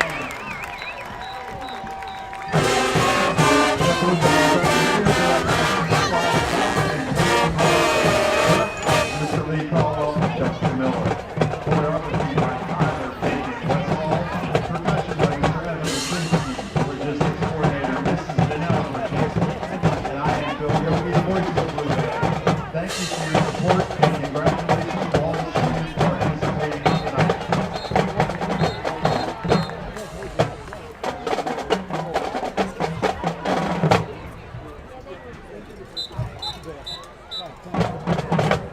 Ladies and gentlemen, for the last time on this field this year, the Blue Band falls back.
All right, folks, welcome back here to Helling Stadium here in Ellwood City, Pennsylvania. A good one brewing for the Wolverines. A good first half.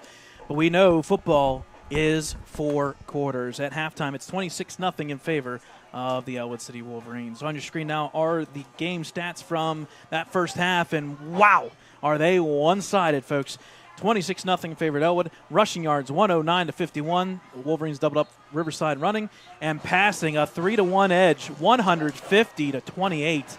Total yards, Thad, 259 to just 79 yards in that first half.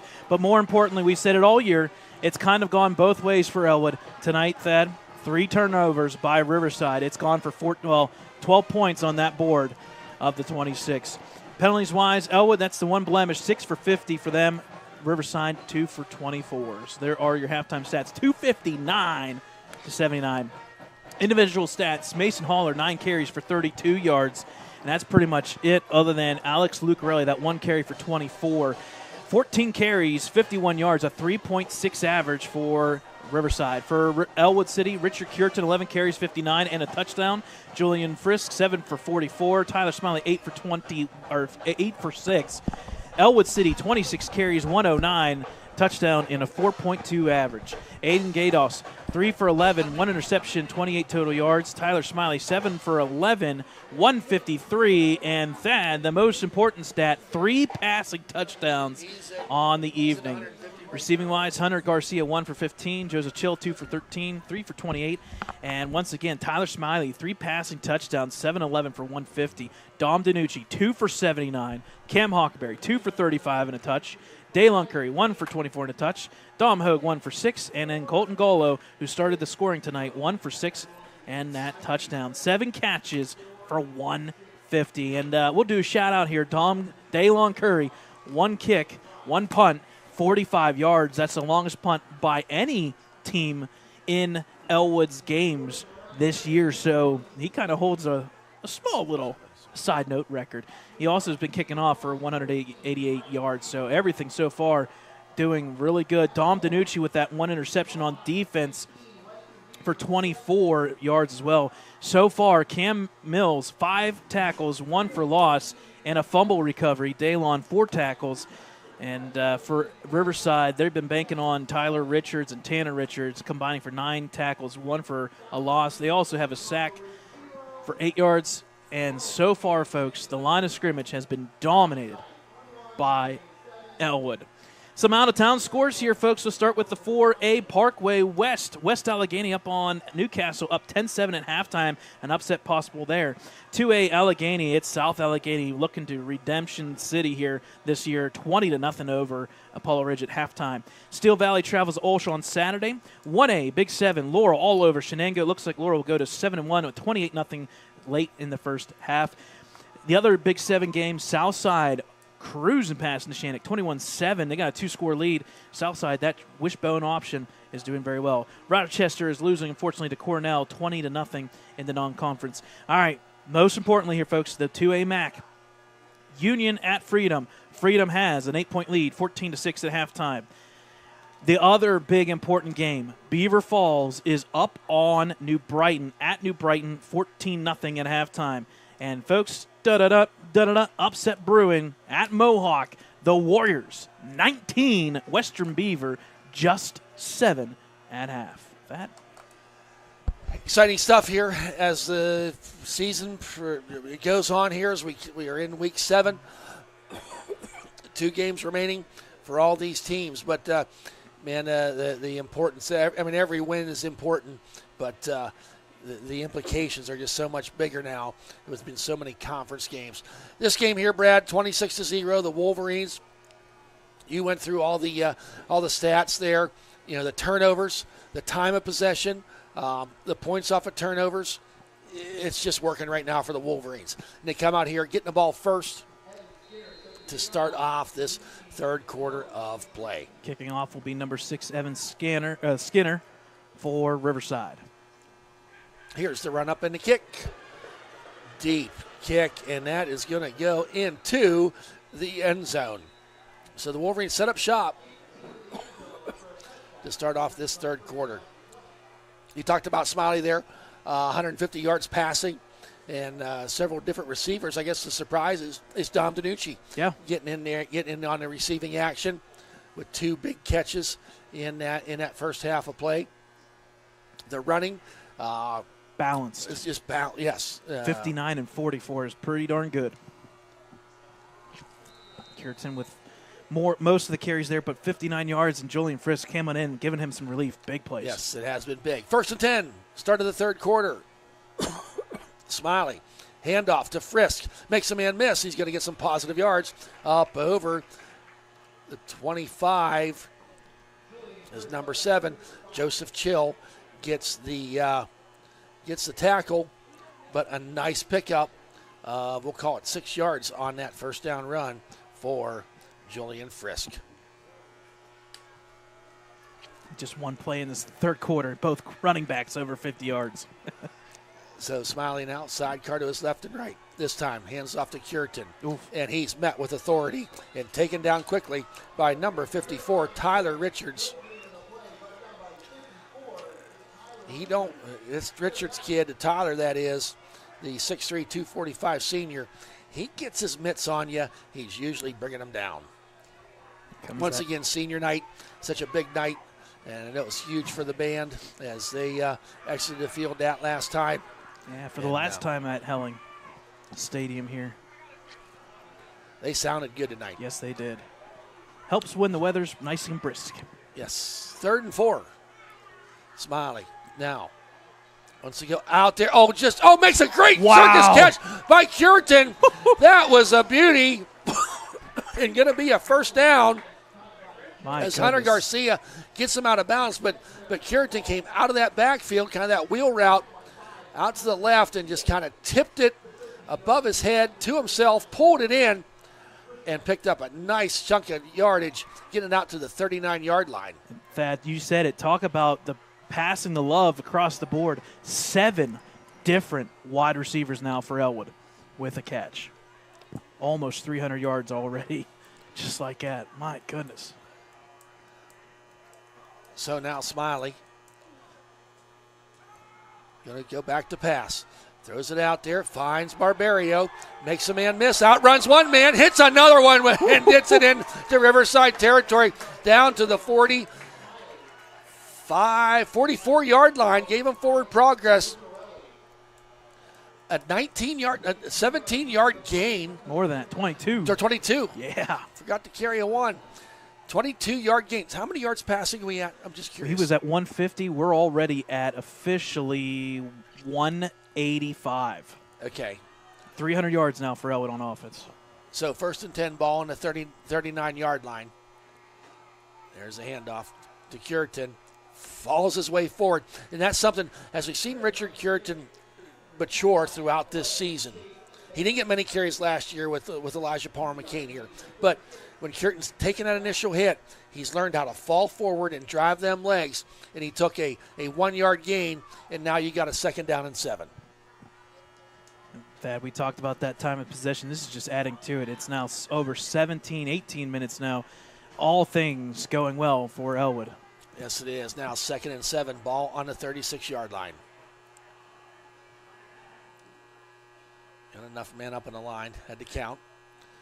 Now Curitan's going to try the left side, outruns the first wave, drops the head, lowers the shoulders. He's going to get a 1st down. He needed 7, going to get about 9 as he gets the ball to the 27-yard line. This is one of those games, Brad. I know it's cold out, but the way the Wolverines are getting 1st down, at least the chain gang's staying warm. They keep moving sticks. Yes, they do. 1st and 10, ball on the 27. I wonder where this you were drive going with started that. on the 20-yard line. Well, you got to give just everybody like a little Ellwood, love. Just like Ellwood moving the ball, so are you. 1st and 10, ball 27. Smiley surveys, looks to coach for detail.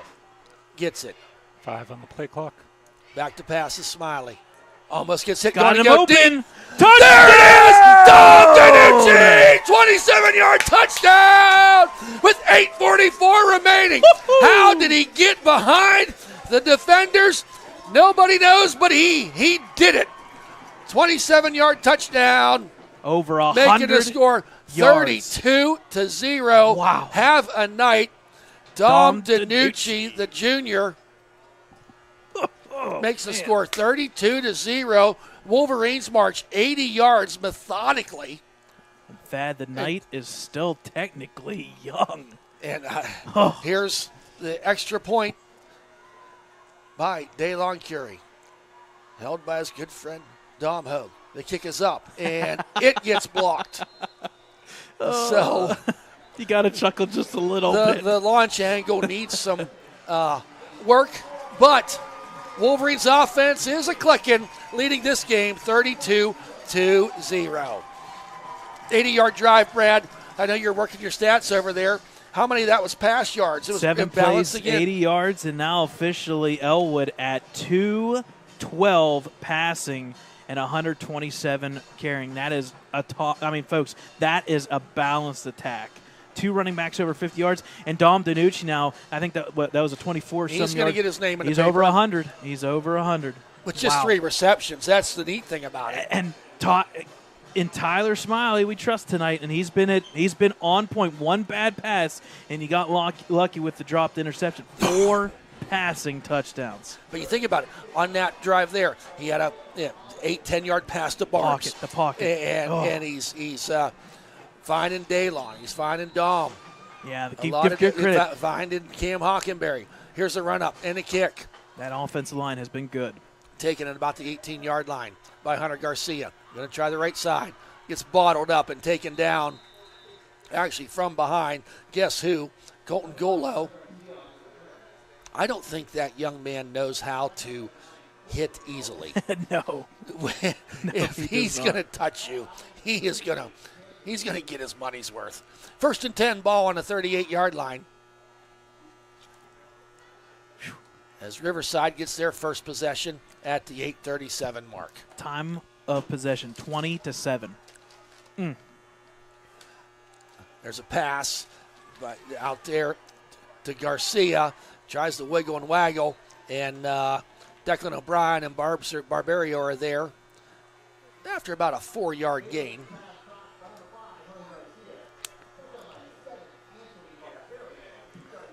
So pickup of about 3. Going to bring up a 2nd down and 7. Riverside going with that hurry-up type offense. There's a handoff to number 8, Lucarelli. And he's going to run the right side. He makes a man miss. He's going to get the 1st down, fall forward, and get into Ellwood City territory. That was Mason Haller. Mason Haller with the carry. He tripped over Barbs. So Barbario Wasn't with the really tackle. a tackle. So now 1st and 10. Ball on the 41-yard line. That was Riverside's second longest rush play, just 17 yards. Going to try that rush play again. This time he weaves his way through. A nice run once again there for Mason Haller. And Smiley with the tackle. And that's just going to be about a half yard short of the first down. All hurry up now for Riverside. Handoff then again to Haller. He met some resistance as he went to the hole as Cam Mills was there to slow him down. And I don't appear, Colton Gola was there.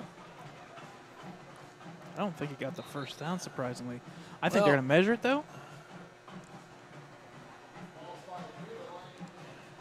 And the officials are conversing, and they do give him the first down. Once again, Thad Sturgeon alongside Brad Windhorst, Dakota Marshall on camera. We're certainly glad you're joining us here on this senior night. Wolverines enjoying a 32-0 lead. 7 minutes remaining. 1st and 10, ball on the 34. And Cam Mills gets a hold of him and pulls his way forward as Mason Haller is getting some carries here now. Picked up. We'll give him 3 on the play. Now 2nd down and 7. There's Haller once again. Makes it through the first wave. Makes a man miss. Going to get taken down as Dom Hogue gets out there, but not after a nice gain into the red zone inside the 15-yard line for Haller. Pick up of about, once again, 17 yards. This hurry-up offense is kind of working now for the Panthers. Hand off to Haller. Up the middle he goes, and he's going to find his way into the end zone for the touchdown. 14-yard run for Mason Haller to get Riverside on the board for the first time at the 6:08 mark in the third quarter. And that was just straightforward running there that time by Haller. And gets it into the end zone. Now on to do the kicking is Gage Safran. That kick is good, making a score 32-7 at the 6:08 mark here in the third quarter. We'll be right back.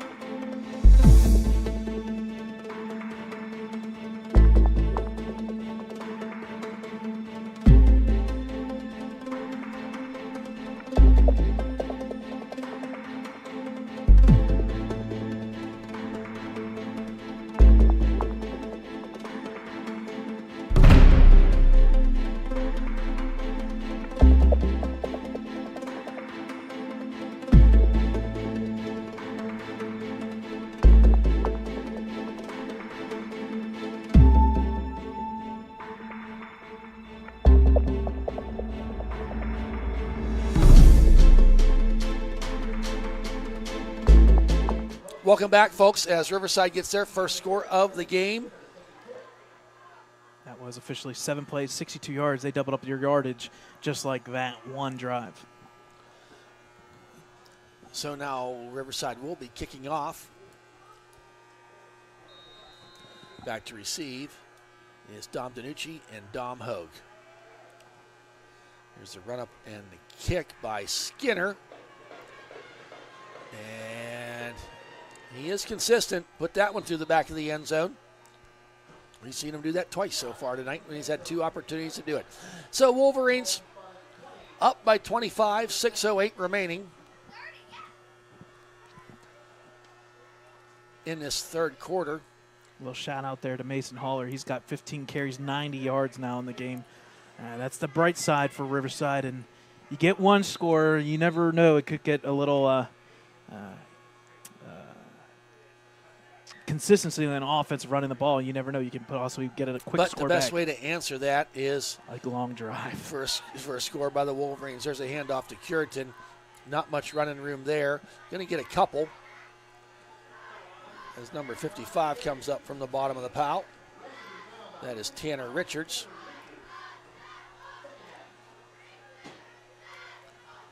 Bringing in some Barbaria's going to check into the game along with Dom DiNucci. A little bigger package coming in on this 2nd down and 7. Yep. Switch from Curitan for breath here to Frisk, I believe. Now Frisk came off Oh, to yeah, Barbs, you're right. Oh, Barbs this is to a the big right. package here. So Yeah. 2 wide outs to the left, 2 to the right. Back is Smiley. Under pressure. Makes a man miss. Going to grab on the ball. Oh, boy. Gets over to the left side. Gets the 1st down. He's going to go out of bounds all the way up at the 42-yard line. No flags. Yes. No flag. So a nice run there using his legs. We've seen him do that a couple times tonight. Did Tyler Smiley. Took it from the 23 to the 43. That's a 20-yard run. He had a 19-yard run on a 4th and 18 earlier in the game. And that was a big spot in this game. Big. Yes, it was. That led to the Wolverines' first score of the game. 1st and 10, ball on the 42-yard line. Smiley. Hands off to Curtin to check back into the game. Went 6 yards and did not get touched. Rolls his way forward as number 5 is there, Hunter Garcia, to slow him down. Ellwood player down. He got a bit of a cramp, it looks like. As Curtin picked up 7 on the play. Going to bring up a 2nd down and 3 as they attend. As the trainer's out there. To attend to Curitan, and by our experience, it really looks like a cramp.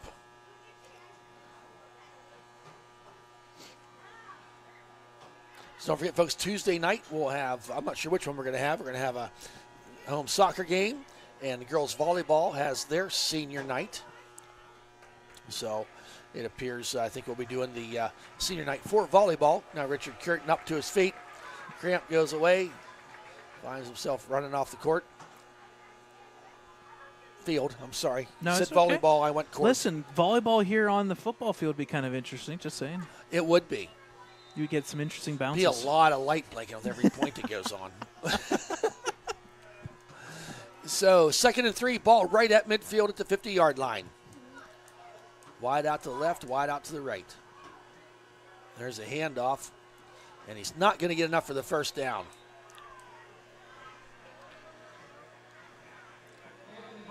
As Barbario was the carrier. Now he's down. Chase Bain was there. Yeah, now Barbaria, I believe, is down. Yeah. Let's get another cramp.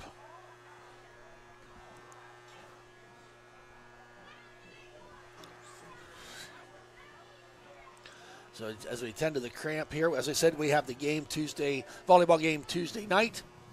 And then, of course, we'll be coming to you from Union. Yep, at Union.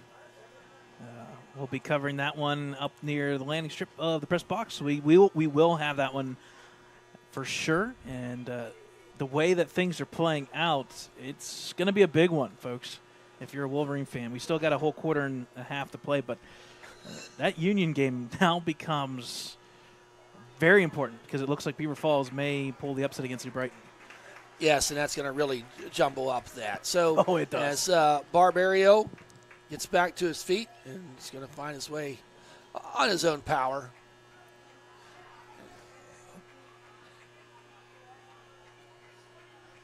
Off the field. So Wolverines now have the ball, 2nd and 1 inside. Should be 3rd down. Yes, it is 3rd down. On his 3rd and 1. Riverside just wanting to get a stop. Wolverines just want to keep possession of the ball moving. Oh, nice tackle there as Frisk gets taken down behind the line of flag comes in late. Tanner Richards got a little too much going on there. On a 3rd and 1, he would have had a loss on the play.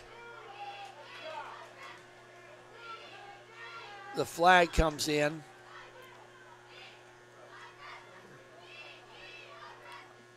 For the extracurricular activity.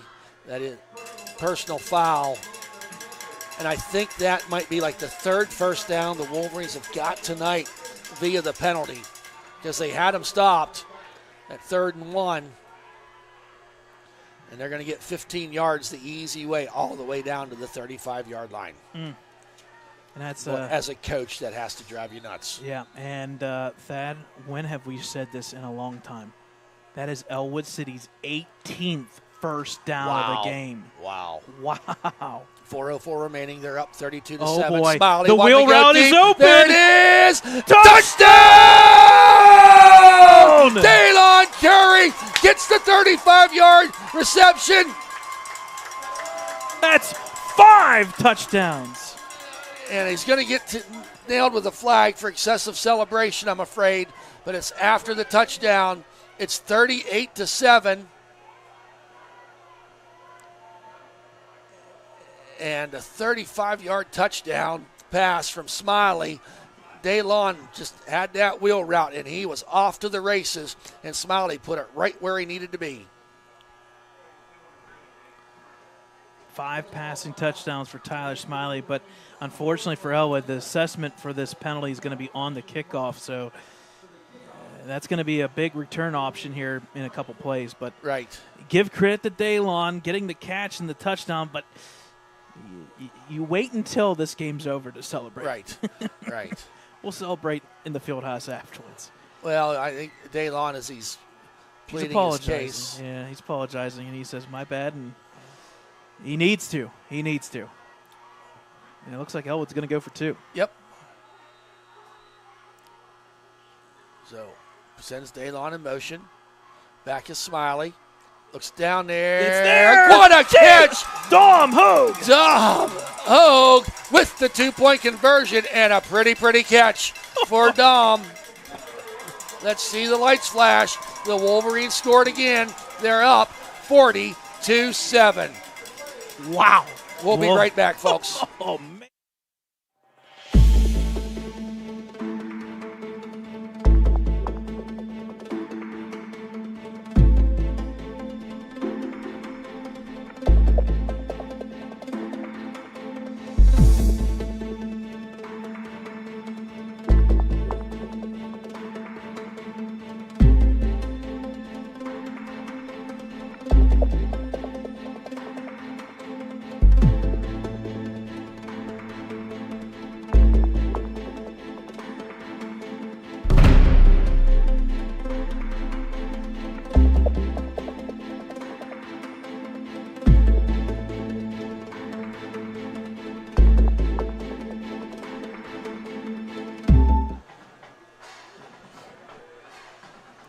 Welcome back, folks, as the Wolverines score on that drive, the 35-yard touchdown to Daylon Curry from Tyler Smiley. Tyler Smiley now with 5 touchdown passes tonight.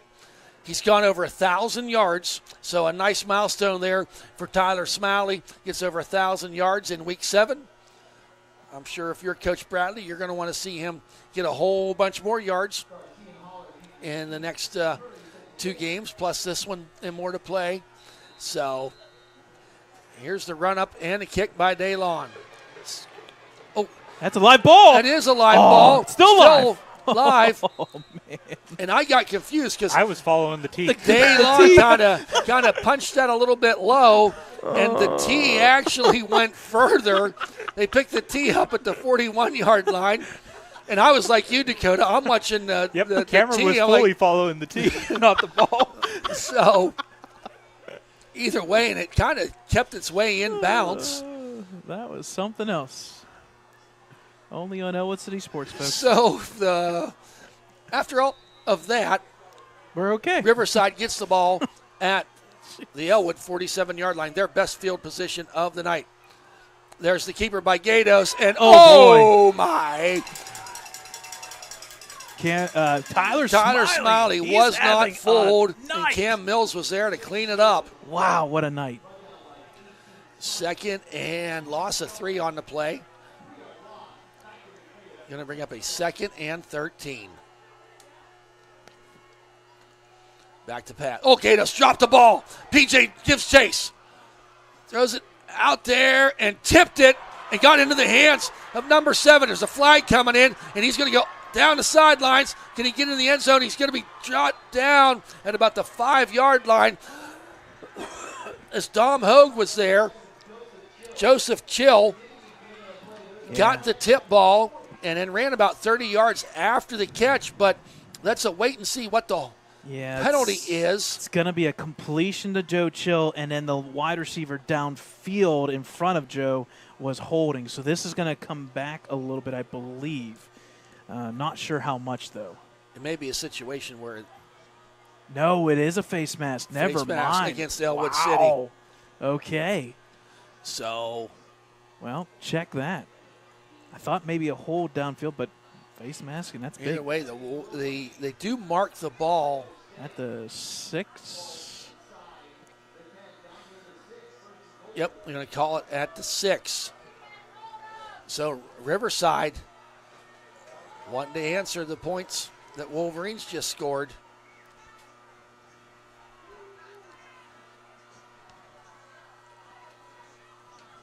And they're going to now it's going to be half the distance to the goal. Setting up shop, Gatos.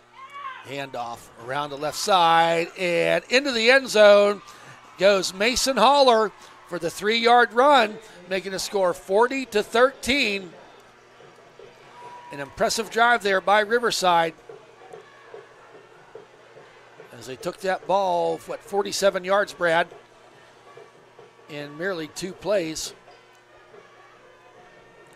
So they've shown their quick striking ability at the 3:02 mark.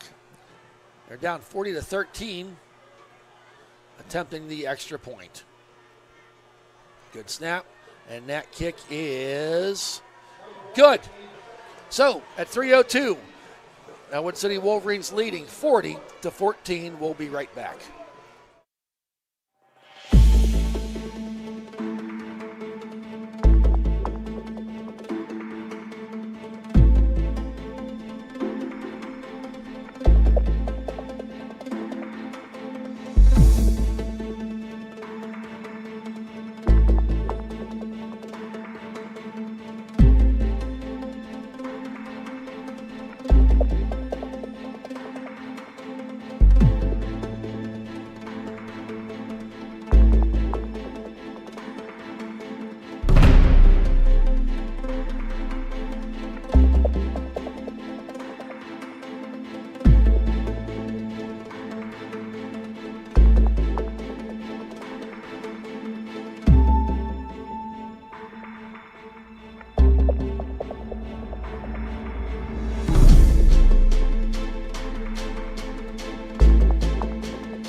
Welcome back, folks. Impressive drive there by the Riverside Panthers. They went 47 yards in 2 plays as Mason Haller got the 3-yard run. They're going to be kicking off now. And back to receive is Dom Danucci and Dom Hogue.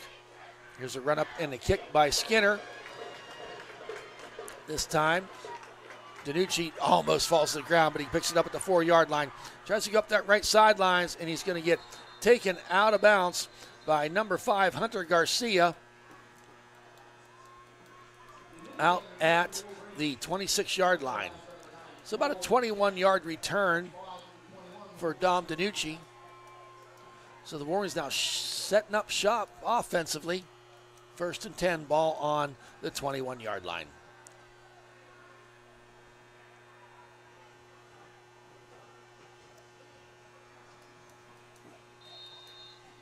As the Wolverines break the huddle. Dom Hogue to the right. Daylon Curie to the left. Smiley. Hands off there. to Curitan. Not much running room there.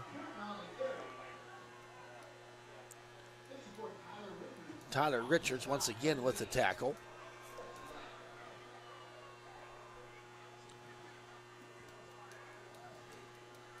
So after, really they're going to give him no gain on that play. Going to bring up a 2nd down and 10. The chill is well in the air now. Officially 51 degrees. Oof. 2 wideouts left, 2 to the right. Smiley in a shotgun. Goes back to pass. He's going to get gobbled up there. Escapes it and tries to throw it. Houdiniac by Smiley as he was trying to get the ball to Dom DiNucci. Tyler Smiley a little slow getting up.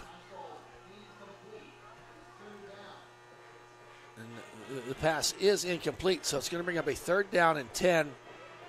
Smiley appears to be trying to walk it off. Now he's trying to run it off, so I think he's better.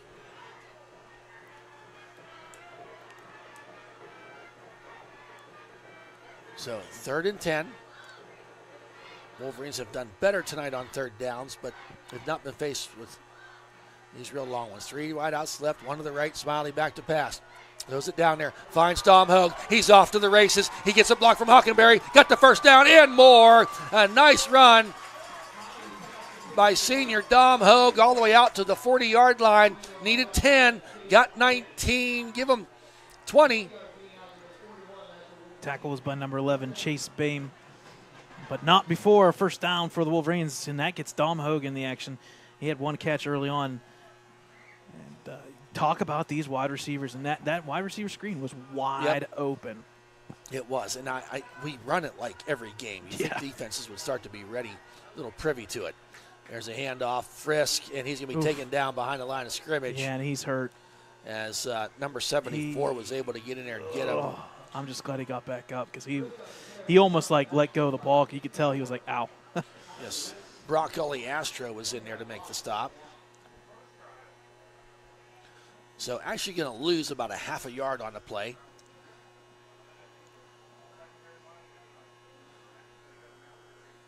So Smiley goes to the sidelines, gets the play call. Brings it back in. 2 wideouts to the left, 1 to the right. Smiley awaits the snap, gets it. Wants to go downfield. And unfortunately going to be out of bounds. The intended receiver was Dom Hogue, and he just ran out of real estate to be able to make that catch inbounds. So here we are again, Brad. Another 3rd and long as it's 3rd and 11. They converted a 3rd and 10 just 3 plays ago. We'll see if they can do that again. 36 seconds remaining here. 40-14 in favor of the Wolverines. All of Riverside's points coming here in this 3rd quarter. Now, back to pass. It got tipped, and Hockenberry gave a valiant effort. Didn't that ball look like it got tipped at the line? Incomplete pass stops the clock. So now 4th down for the Wolverines. It appears to be the punt formation, punting unit coming onto the field. Even if that ball was completed, I don't think he would have had the 1st down. But at least the clock would have run out. He would have been right at the line. Yeah, it would have been close. Pretty close. He had to come back for it, so that slowed him up a little bit. Hunter Garcia back to receive the DeLon Curie punt. Let it roll. And it is going to roll. Take a Ellwood roll all the way down. Inside the 20. So into about the 19-yard line. My goodness. What a kick. 31-yard kick, 41-yard kick. Yeah. Officially 42. No, it's the 19th, 41. Just playing with you. You're going to go home and rewatch this game and redo the stats anyway. So if I get you in the ballpark, and I'm going to get a text from you. I'm going to get a text from you at 3:30 in the morning. Hey, Thad, do you remember that play in the 3rd quarter with 35 seconds remaining? It was marked at the 18 and not 19. I wanted to let you know. Give credit to Daylon. Two punts, 45 and 41. That's a good average. Riverside now, Gatos back to pass. Wants to go deep. Pick. Got the interception. Number 3. Tyler Tyler There you Amicone go. was out there in center field. I don't know if he'll ever have an easier interception. Yep. He was just where he needed to be. And that was a situation where the young Gatos was throwing to a spot. Yep. And not his receiver. And luckily for the Wolverines in that spot stood Tyler Amicone. And a short field yet again, but more importantly, you get the ball back. It's clock time, Yep, folks. with 11 seconds remaining, 40-14.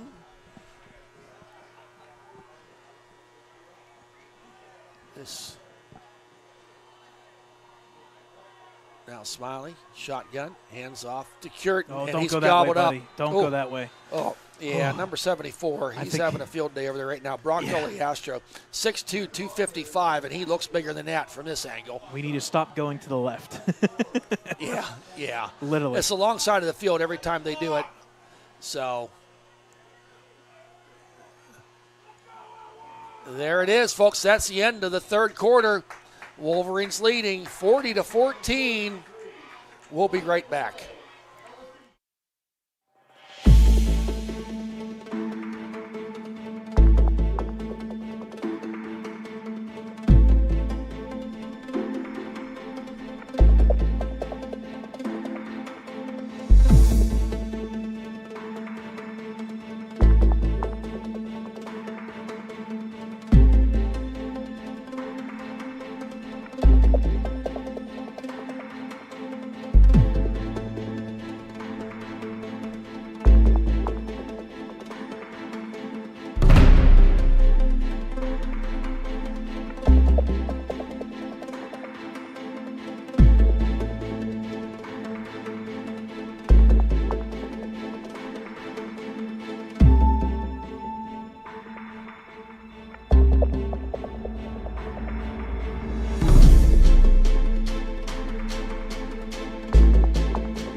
All right, folks, welcome back here. Fourth quarter about ready to go. Kind of updates here. West Allegheny up 10 now on Newcastle. Fourth quarter 24-14. Laurel 42-0 already over Shenango. Southside Cruz passing Neshannock.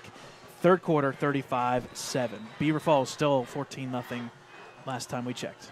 Wolverines on the 2nd and 16. Tyler Smiley just going to keep the ball. Goes around the left side. Get down. Falls his way forward. Gets back to just beyond the original line of scrimmage as Ole Astro is there to make the stop. And a nice pickup of about 8 on the play to bring it to a 3rd down and 8. Manageable. Better than 3rd and 16.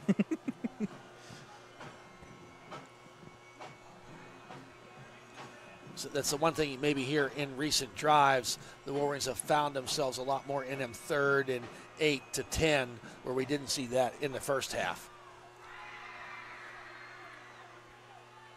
Just letting that clock roll down to about 5 now.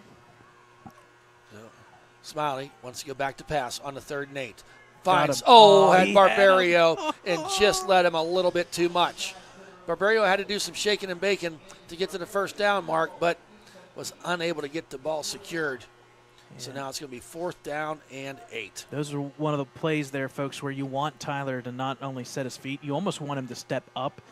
He had to go to the right a little bit. That defensive line got through, and that's why he had to short change it there. And you're up 40-14. It allows you to do this and go for it. So on the 4th and 8, ball on the 44-yard line. Smiley sends Daylon in motion to his right. Back. Smiley. Got his man Barbario. Inside the 30, making people miss, rolling around there. 6 white shirts finally corral him and get him down, and a flag comes in. It's going to be a 1st down, and then unfortunately not what you should do after the whistle. That's going to be a illegal hit there by Ellwood. Afraid so, but a nice catch by Barbario and a good better pass by Smiley to find Barbario in that seam in the soft part of the defense. He needed, 8 yards for that first down, and he got it all the way down to the 25. So we'll wait to see.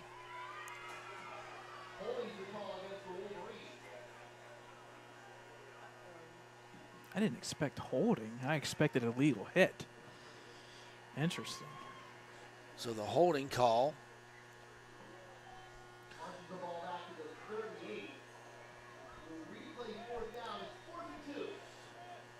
So they'll replay the down. Well, that was interesting. But they gave him yards for 4th down. How do you replay the down here?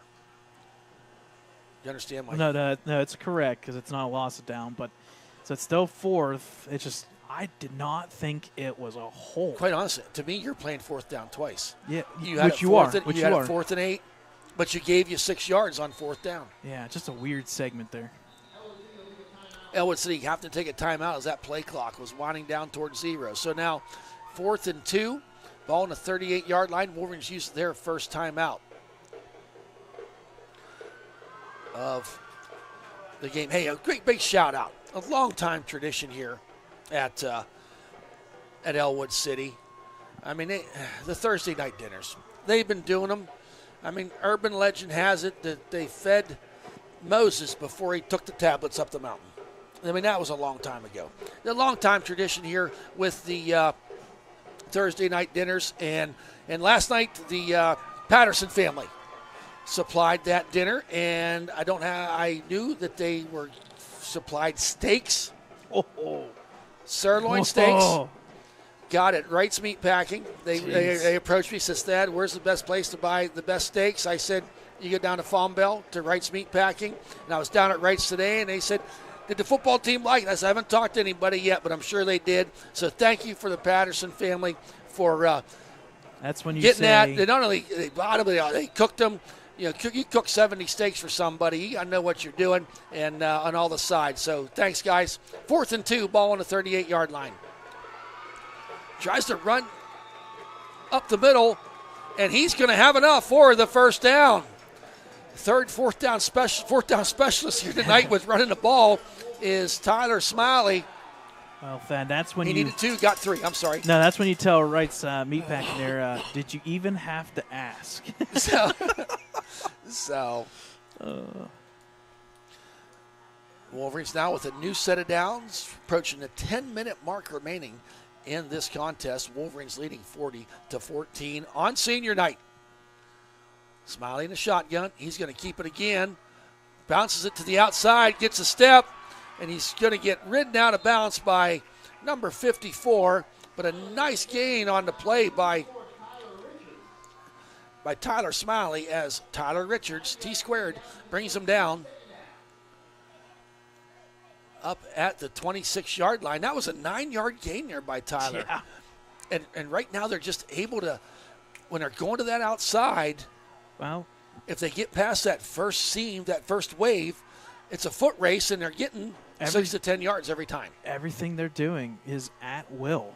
There's Dom no DiNucci pushback. far right this time. Watch that. Yeah. There's Smiley, handoff. Get that first down. Then some.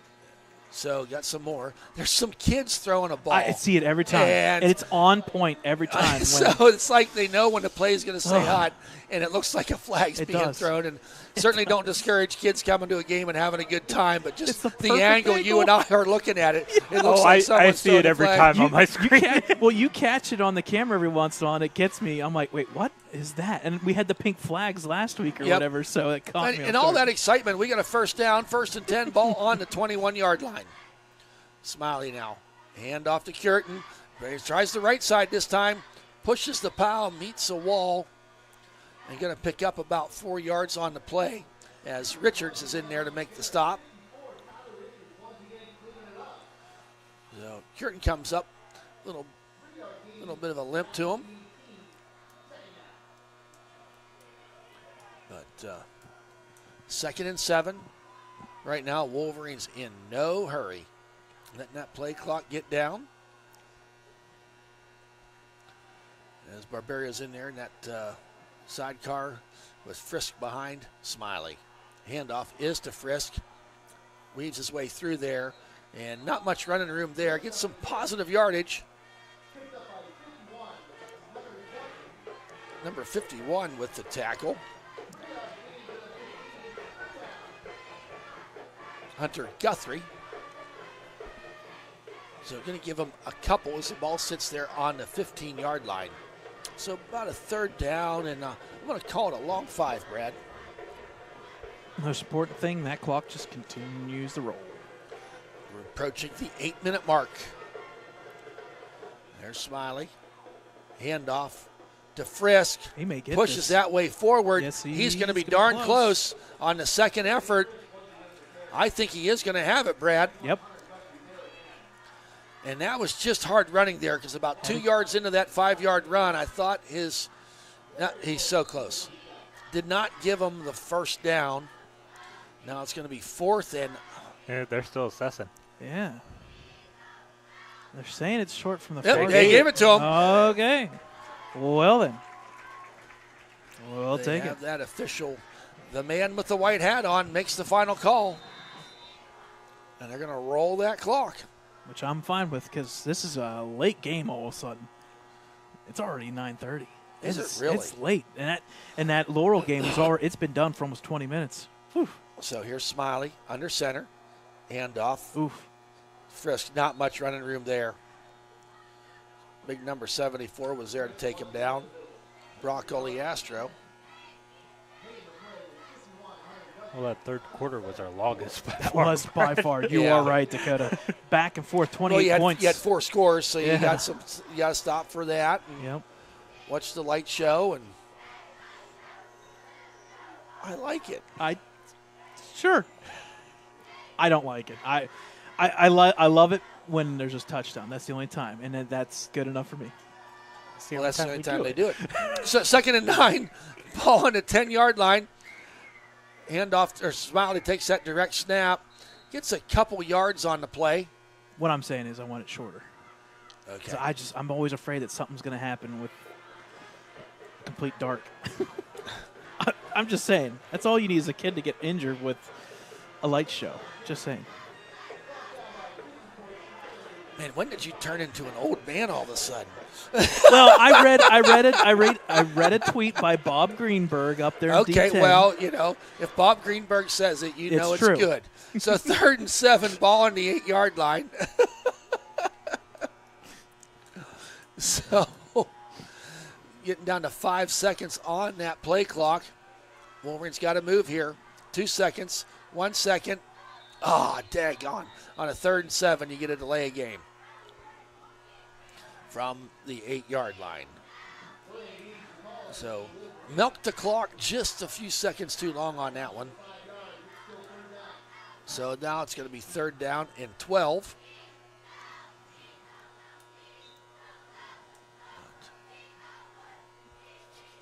Is that light flickering over there again?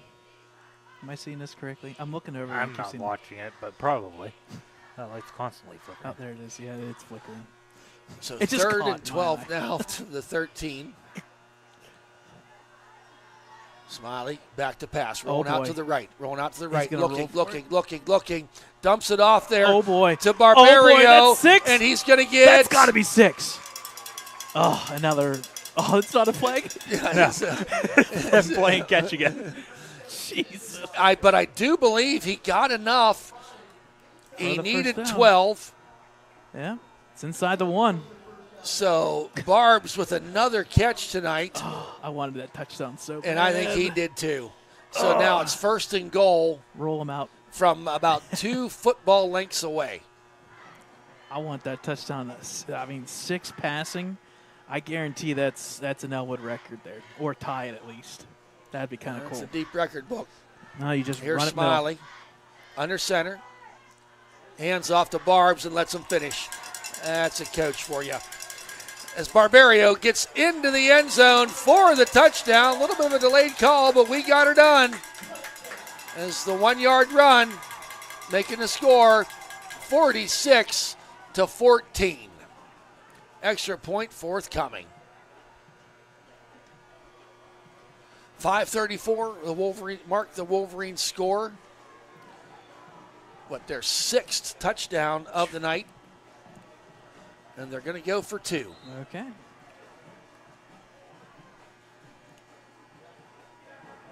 There's a handoff into the end zone, gets the 2-point conversion.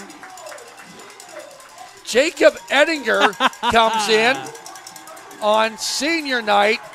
Jacob Ettinger gets the 2-point No conversion. way. When they were lining up back there, I thought, wait a minute, that's not Richard Curtin. And then when I saw him turn to go in, I saw the number 34. Things like that, Brad, Oh, is that's when you is- go home feeling so great. you feel great, but that's how coaches like Coach Dan Bradley get MAC Yes. Coach of the Year. Yes. Congratulations to Jacob Ettinger, the senior, gets in there and gets the 2-point conversion. 48-14 Wow. on this senior night. Always for them parents, those senior nights can be, emotional. You know it's going to happen. You know it's coming, and then all of a sudden it's there. But boy, that emotion's a whole lot better when you're winning 48-14. There's a kickoff. Number 8, Mason Haller. Yep. Gets it up to the 36-yard line. So, I don't know if you caught it on camera, but I guess the 2 cheerleaders just about took the one ref out. No. So, it did not happen, but I don't think I caught that one. could have been a YouTube sensation there if there would have been a collision. Of you got mossed. So, By yeah, a cheerleader. yes. 1st and 10, ball in the 37. Wolverines up 48-14, 5:27 remaining. Gatos in at quarterback, throws it out there, finds his man. Center field shakes and miss. One man miss as Hunter Garcia gets the catch. Picked up about, we're going to call it, give him 6 on the play. Tackled there by Amicone. Amicone with that interception. Really is earlier in the game. There's a handoff to Haller, dragging some people, and he's going to get first down yardage and a little bit more as Dom Hogue is there to drag him down in Ellwood City territory at the 44-yard line. Clock rolling here at 4:52. Handoff there again to Haller, tries the right side, gets some blockers, and Danucci there to bring him down. I don't think he's going to have enough for the first down. Going to be just a little bit short. Going to bring a 2nd down and short 1 as Riverside going with the hurry up.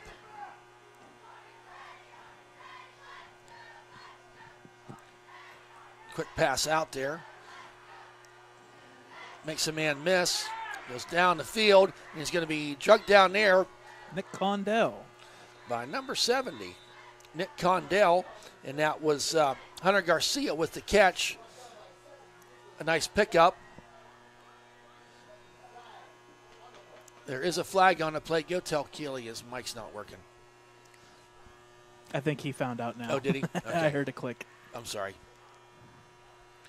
So the Wolverines are the officials are conversing.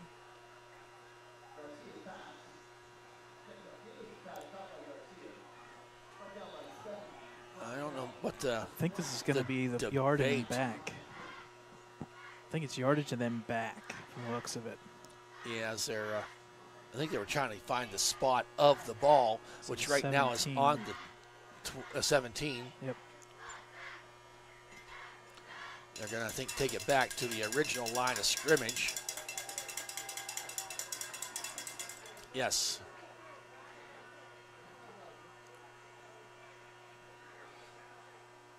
Did we ever see an official? Oh, it's 15 yards, whatever it was, Brad. Yeah. I did not see what that penalty was. Well, chop block. And Okay. that means that the play didn't even count. Oh, boy. So that was a big, Yep. Wow. So 2nd down and a bunch. Handoff to Haller. Makes a man miss. And he's going to get nice yardage all the way down to the 31. Pickup of about 17 on the play.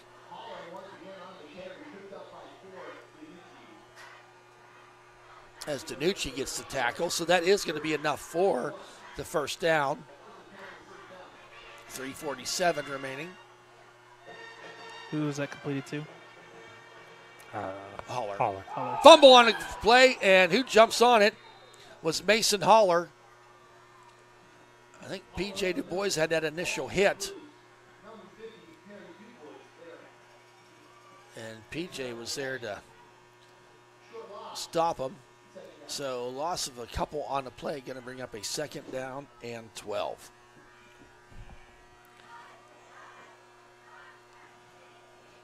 Three minutes and 10 seconds remaining on the 2nd and 12. Another fumble, and down goes Gatos.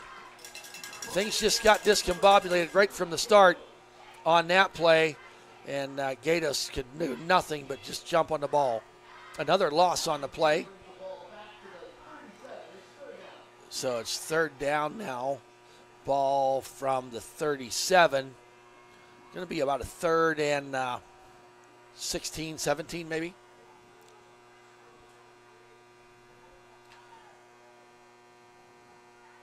As Gatos wants to get back to pass. Oh, boy. Oh, boy. Smiley gets the trifecta with the sack. He came all the way from that left side, Brad. Had the motor running and rode up in the back of Gatos, and I think he is still down. Yes, he is. He's all the way back at the 45. And you know, when you get hit, when you don't even see it coming, you're trying to run forward.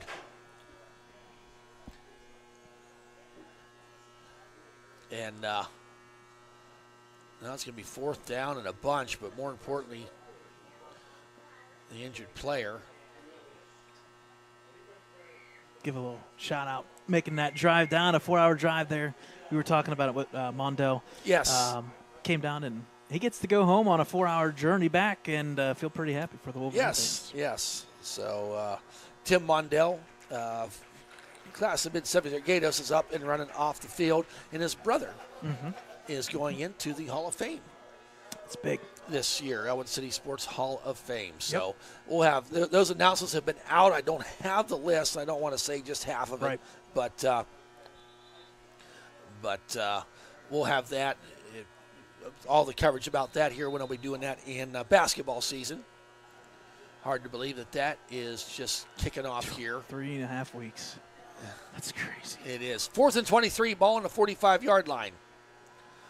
Number 5, Number Garcia. 5's in there. Garcia's in there. Flag's There's a flag. Garcia trying to run Oh, around. boy. He's going to go the left side this time. Another flag on the field. Yeah. Garcia jumps up in the air, and he's going to be hit and taken down. You decline these, and you get the ball back. As on that 4th and 23, he picked up about 3 yards running 90. So we'll wait and see where the flags are.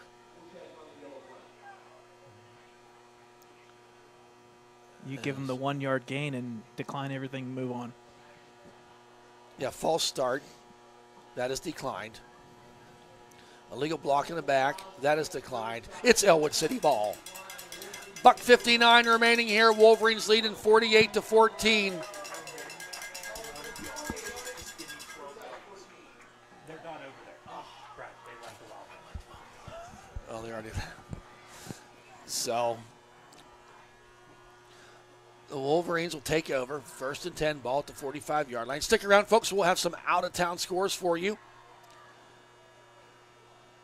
as well as the stats from this game. Give me 12 yards.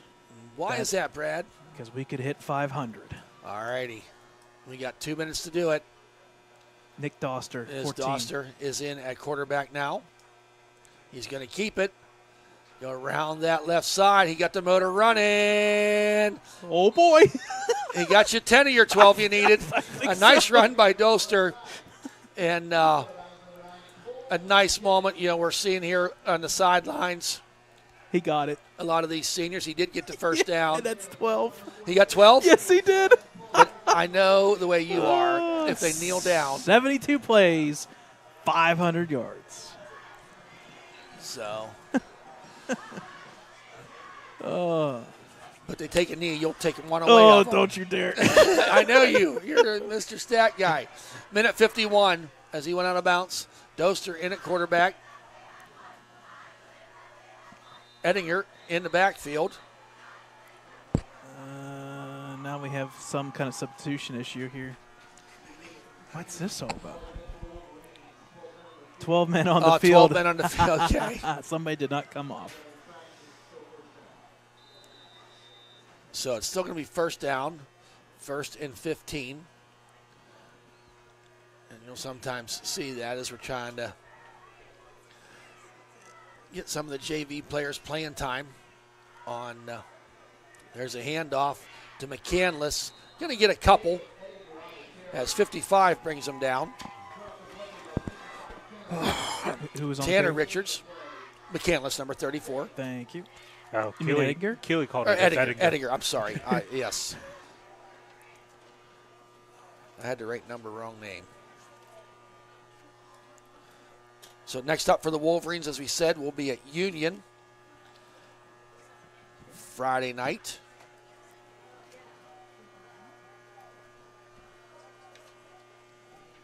I'm trying to see who Riverside got next. I lost my paperwork. Mohawk next. Doster keeps Or it, Beaver weaves Falls his way next week. through there, and he's going to get a couple yards in the final 50 seconds. I think they are going to have to run one more play. Yeah, Riverside should have Beaver Falls next week, and then Mohawk, I believe, Yes, the final week. you are correct. Mohawk's Both last. home games. Yep. So 30 seconds remaining, 48-14 in favor of the Wolverines. Doster in the shotgun. Going to keep it, wants to run to the right, escapes one, gets back to the 50-yard line and thrown down there by number 5, Hunter Garcia. And folks, as the clock strikes down to 0, the RivEll Cup is going to stay right here in Ellwood City as they've defeated the Riverside Panthers 48-14. They And a lost the big- 500. They missed the 500. Oh, big win for the Wolverines tonight. Played just a great game all the way around. Full 4 quarters. Yes, exactly. Exactly. So, folks, stick around. Here's Brad. Get some stats put together for us. Yep. And try to get you some out-of-town scores Yep. So as we move forward. We'll be right back. Yep, we'll take a break and then we'll come back with a quick little recap here. Final score 48-14 in favor of the Wolverines. Stay here, folks, for Ellwood City Sports.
All right, folks, welcome back here to Helling Stadium. Final score, Ellwood City defeats the Riverside Panthers 48-14, and the RivEll Cup stays home for not 1, not 2, but 3 years now in a row.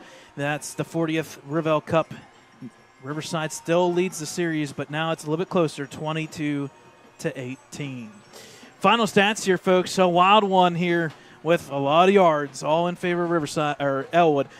Rushing wise, 201 to 123. Passing, 297 to 111. Total yards, 498. Unfortunately, with that little 4-yard loss play at the end, they went from 502 to 498. They don't mind that at all. With Riverside, 234. Most importantly, though, the turnovers. Ellwood, donut. That is huge. 4 turnovers for Riverside. The only blemish for Ellwood tonight, you kind of expect it in the RivEll Cup, but you want to cut them back. 11 penalties for 93, 4 penalties for Riverside. Again, 498 to 234. Some individual stats here. Rushing wise for Riverside, Mason Haller does get over the 100 mark. He finishes with 20 carries for 115, 2 touchdowns, long of 17, and a 5.8 average. Alex Lucarelli had 1 big rush, and unfortunately that was the 1 carry, and that was it, 24 yards. Riverside, 28 carries for 123, 4.4 average. For Ellwood, it was a little bit of everybody. Richard Cureton, 20 carries for 86. Julian Frisk, 14 for 58. Tyler Smiley, 12 for 45. Nick Doster, 3 for 10 at the end there. 52 carries for 201 and a 3.9 average for Ellwood City. Passing, Aiden Gados, 8 of 17. Unfortunately, no passing touchdowns. 2 interceptions, 111 total, along with 39. For Tyler Smiley, and we don't even have to finish this. He is the MVP of the night. Tyler Smiley, 14 of 22, along with 44. But, folks, 297, 5 passing touchdowns. Folks, we're going to have to take a 3-day break to figure this one out in the record books. That may have tied it. I want to say he's tied the passing record. I know it was either 5 or 6 for Ellwood in the past, so the record books will be looked at there. Receiving, Joe Chill, 3 for 52. Hunter Garcia, 4 for 42. Mason Haller, 1 for 17. 8 for 111 for Riverside. And, folks, 7 different receivers for Ellwood City. Dom DiNucci, 3 catches, 106. His name will be out there with a touchdown along with 44. Daylon Curry, 2 catches for 59, but more importantly, 2 touchdowns. Anthony Barberio, 3 for 53. Cam Hawkenberry, 2 for 35 and a touchdown. Dom Hogue, 2 for 25. Richard Cureton, 1 for 13. And Colton Golo, it's kind of weird to think that he caught one of the very first couple plays. He got the scoring going. 1 for 6 and a touchdown. 4 receptions for 297 and 5 touchdowns. Daylon Curry, I got to mention it because it's punting. And who doesn't like punting? 2 punts, 86 yards, an average of 43 on the night. Yeah, the bounce helped a little bit, but for once, Ellwood has shown that they can punt the ball when needed. Scoring for Ellwood, Daylon 14. Everybody else 6 apiece. We got to say it, and we're saying this because of one important one. Jacob Ettinger, the 2-point conversion. As a senior there, gets 2 points of the 48. Individual stats for defense, Cameron Mills and Colton Golo and Tyler Smiley, 7 tackles each. Mills, 2 tackles for loss. Golo, 1 for a loss. Smiley, 1 for loss. And Golo and Smiley both had a sack. And Mills had a fumble recovery on a kickoff that bounced off the defender. Dom DiNucci, another interception, 1 for 24. Give credit to Richard Cureton and Dom with both pass breakups. Give a credit to Drake Davis with a block. He also had a fumble recovery. Everything, folks, tonight in favor of Ellwood City. The one blemish, I would say, or the one thing that Riverside did dominate, that was the Richards. The Tyler and Tanner Richards company, the duo between them, combined for 19 tackles on the evening. Tyler with 11, Tanner with 8, and a loss. The big story there, Ellwood kept them at bay when needed. They stayed in front of the sticks for the first time in a long time. Ellwood finishes 5 of 13. That's the most third down conversions they've had in a game. but more importantly, 4 for 5 on fourth down. For Riverside, 1 for 6 on third down. Time of the possession, 30-54 to 15-07. And folks, the last individual stat I'm going to talk about, the number of plays. Riverside, 45 plays for 234. Ellwood, 75 plays for 498. Some updates, some final scores around the world of WPIL football. Final score, Southside defeats Neshannock 35-7. Laurel, already been done for almost an hour now, over Shenango 42-0. West Allegheny pulls the upset, folks. If you're a Newcastle fan, you're kind of pondering what just happened. They lost 24-14 to the West Allegheny Warriors there. Improve. Newcastle falls to 6-2. MAC finals, folks, and what a weird and wacky night we had. Final from Freedom. The Bulldogs defeat the Scotties. Union falls to 0-7 on the season. They lose 20-14. That is Ellwood's next opponent, and that's very big because we can't necessarily count it as a clinching, but if Ellwood would defeat Union next week, 4 conference wins will get you in the playoffs. It's almost a guaranteed clincher if they would win at Union next week. Beaver Falls, they're the real deal, folks. Yeah, they are. And that last game of the season for Ellwood, it's a big one now. That could be playing for second place.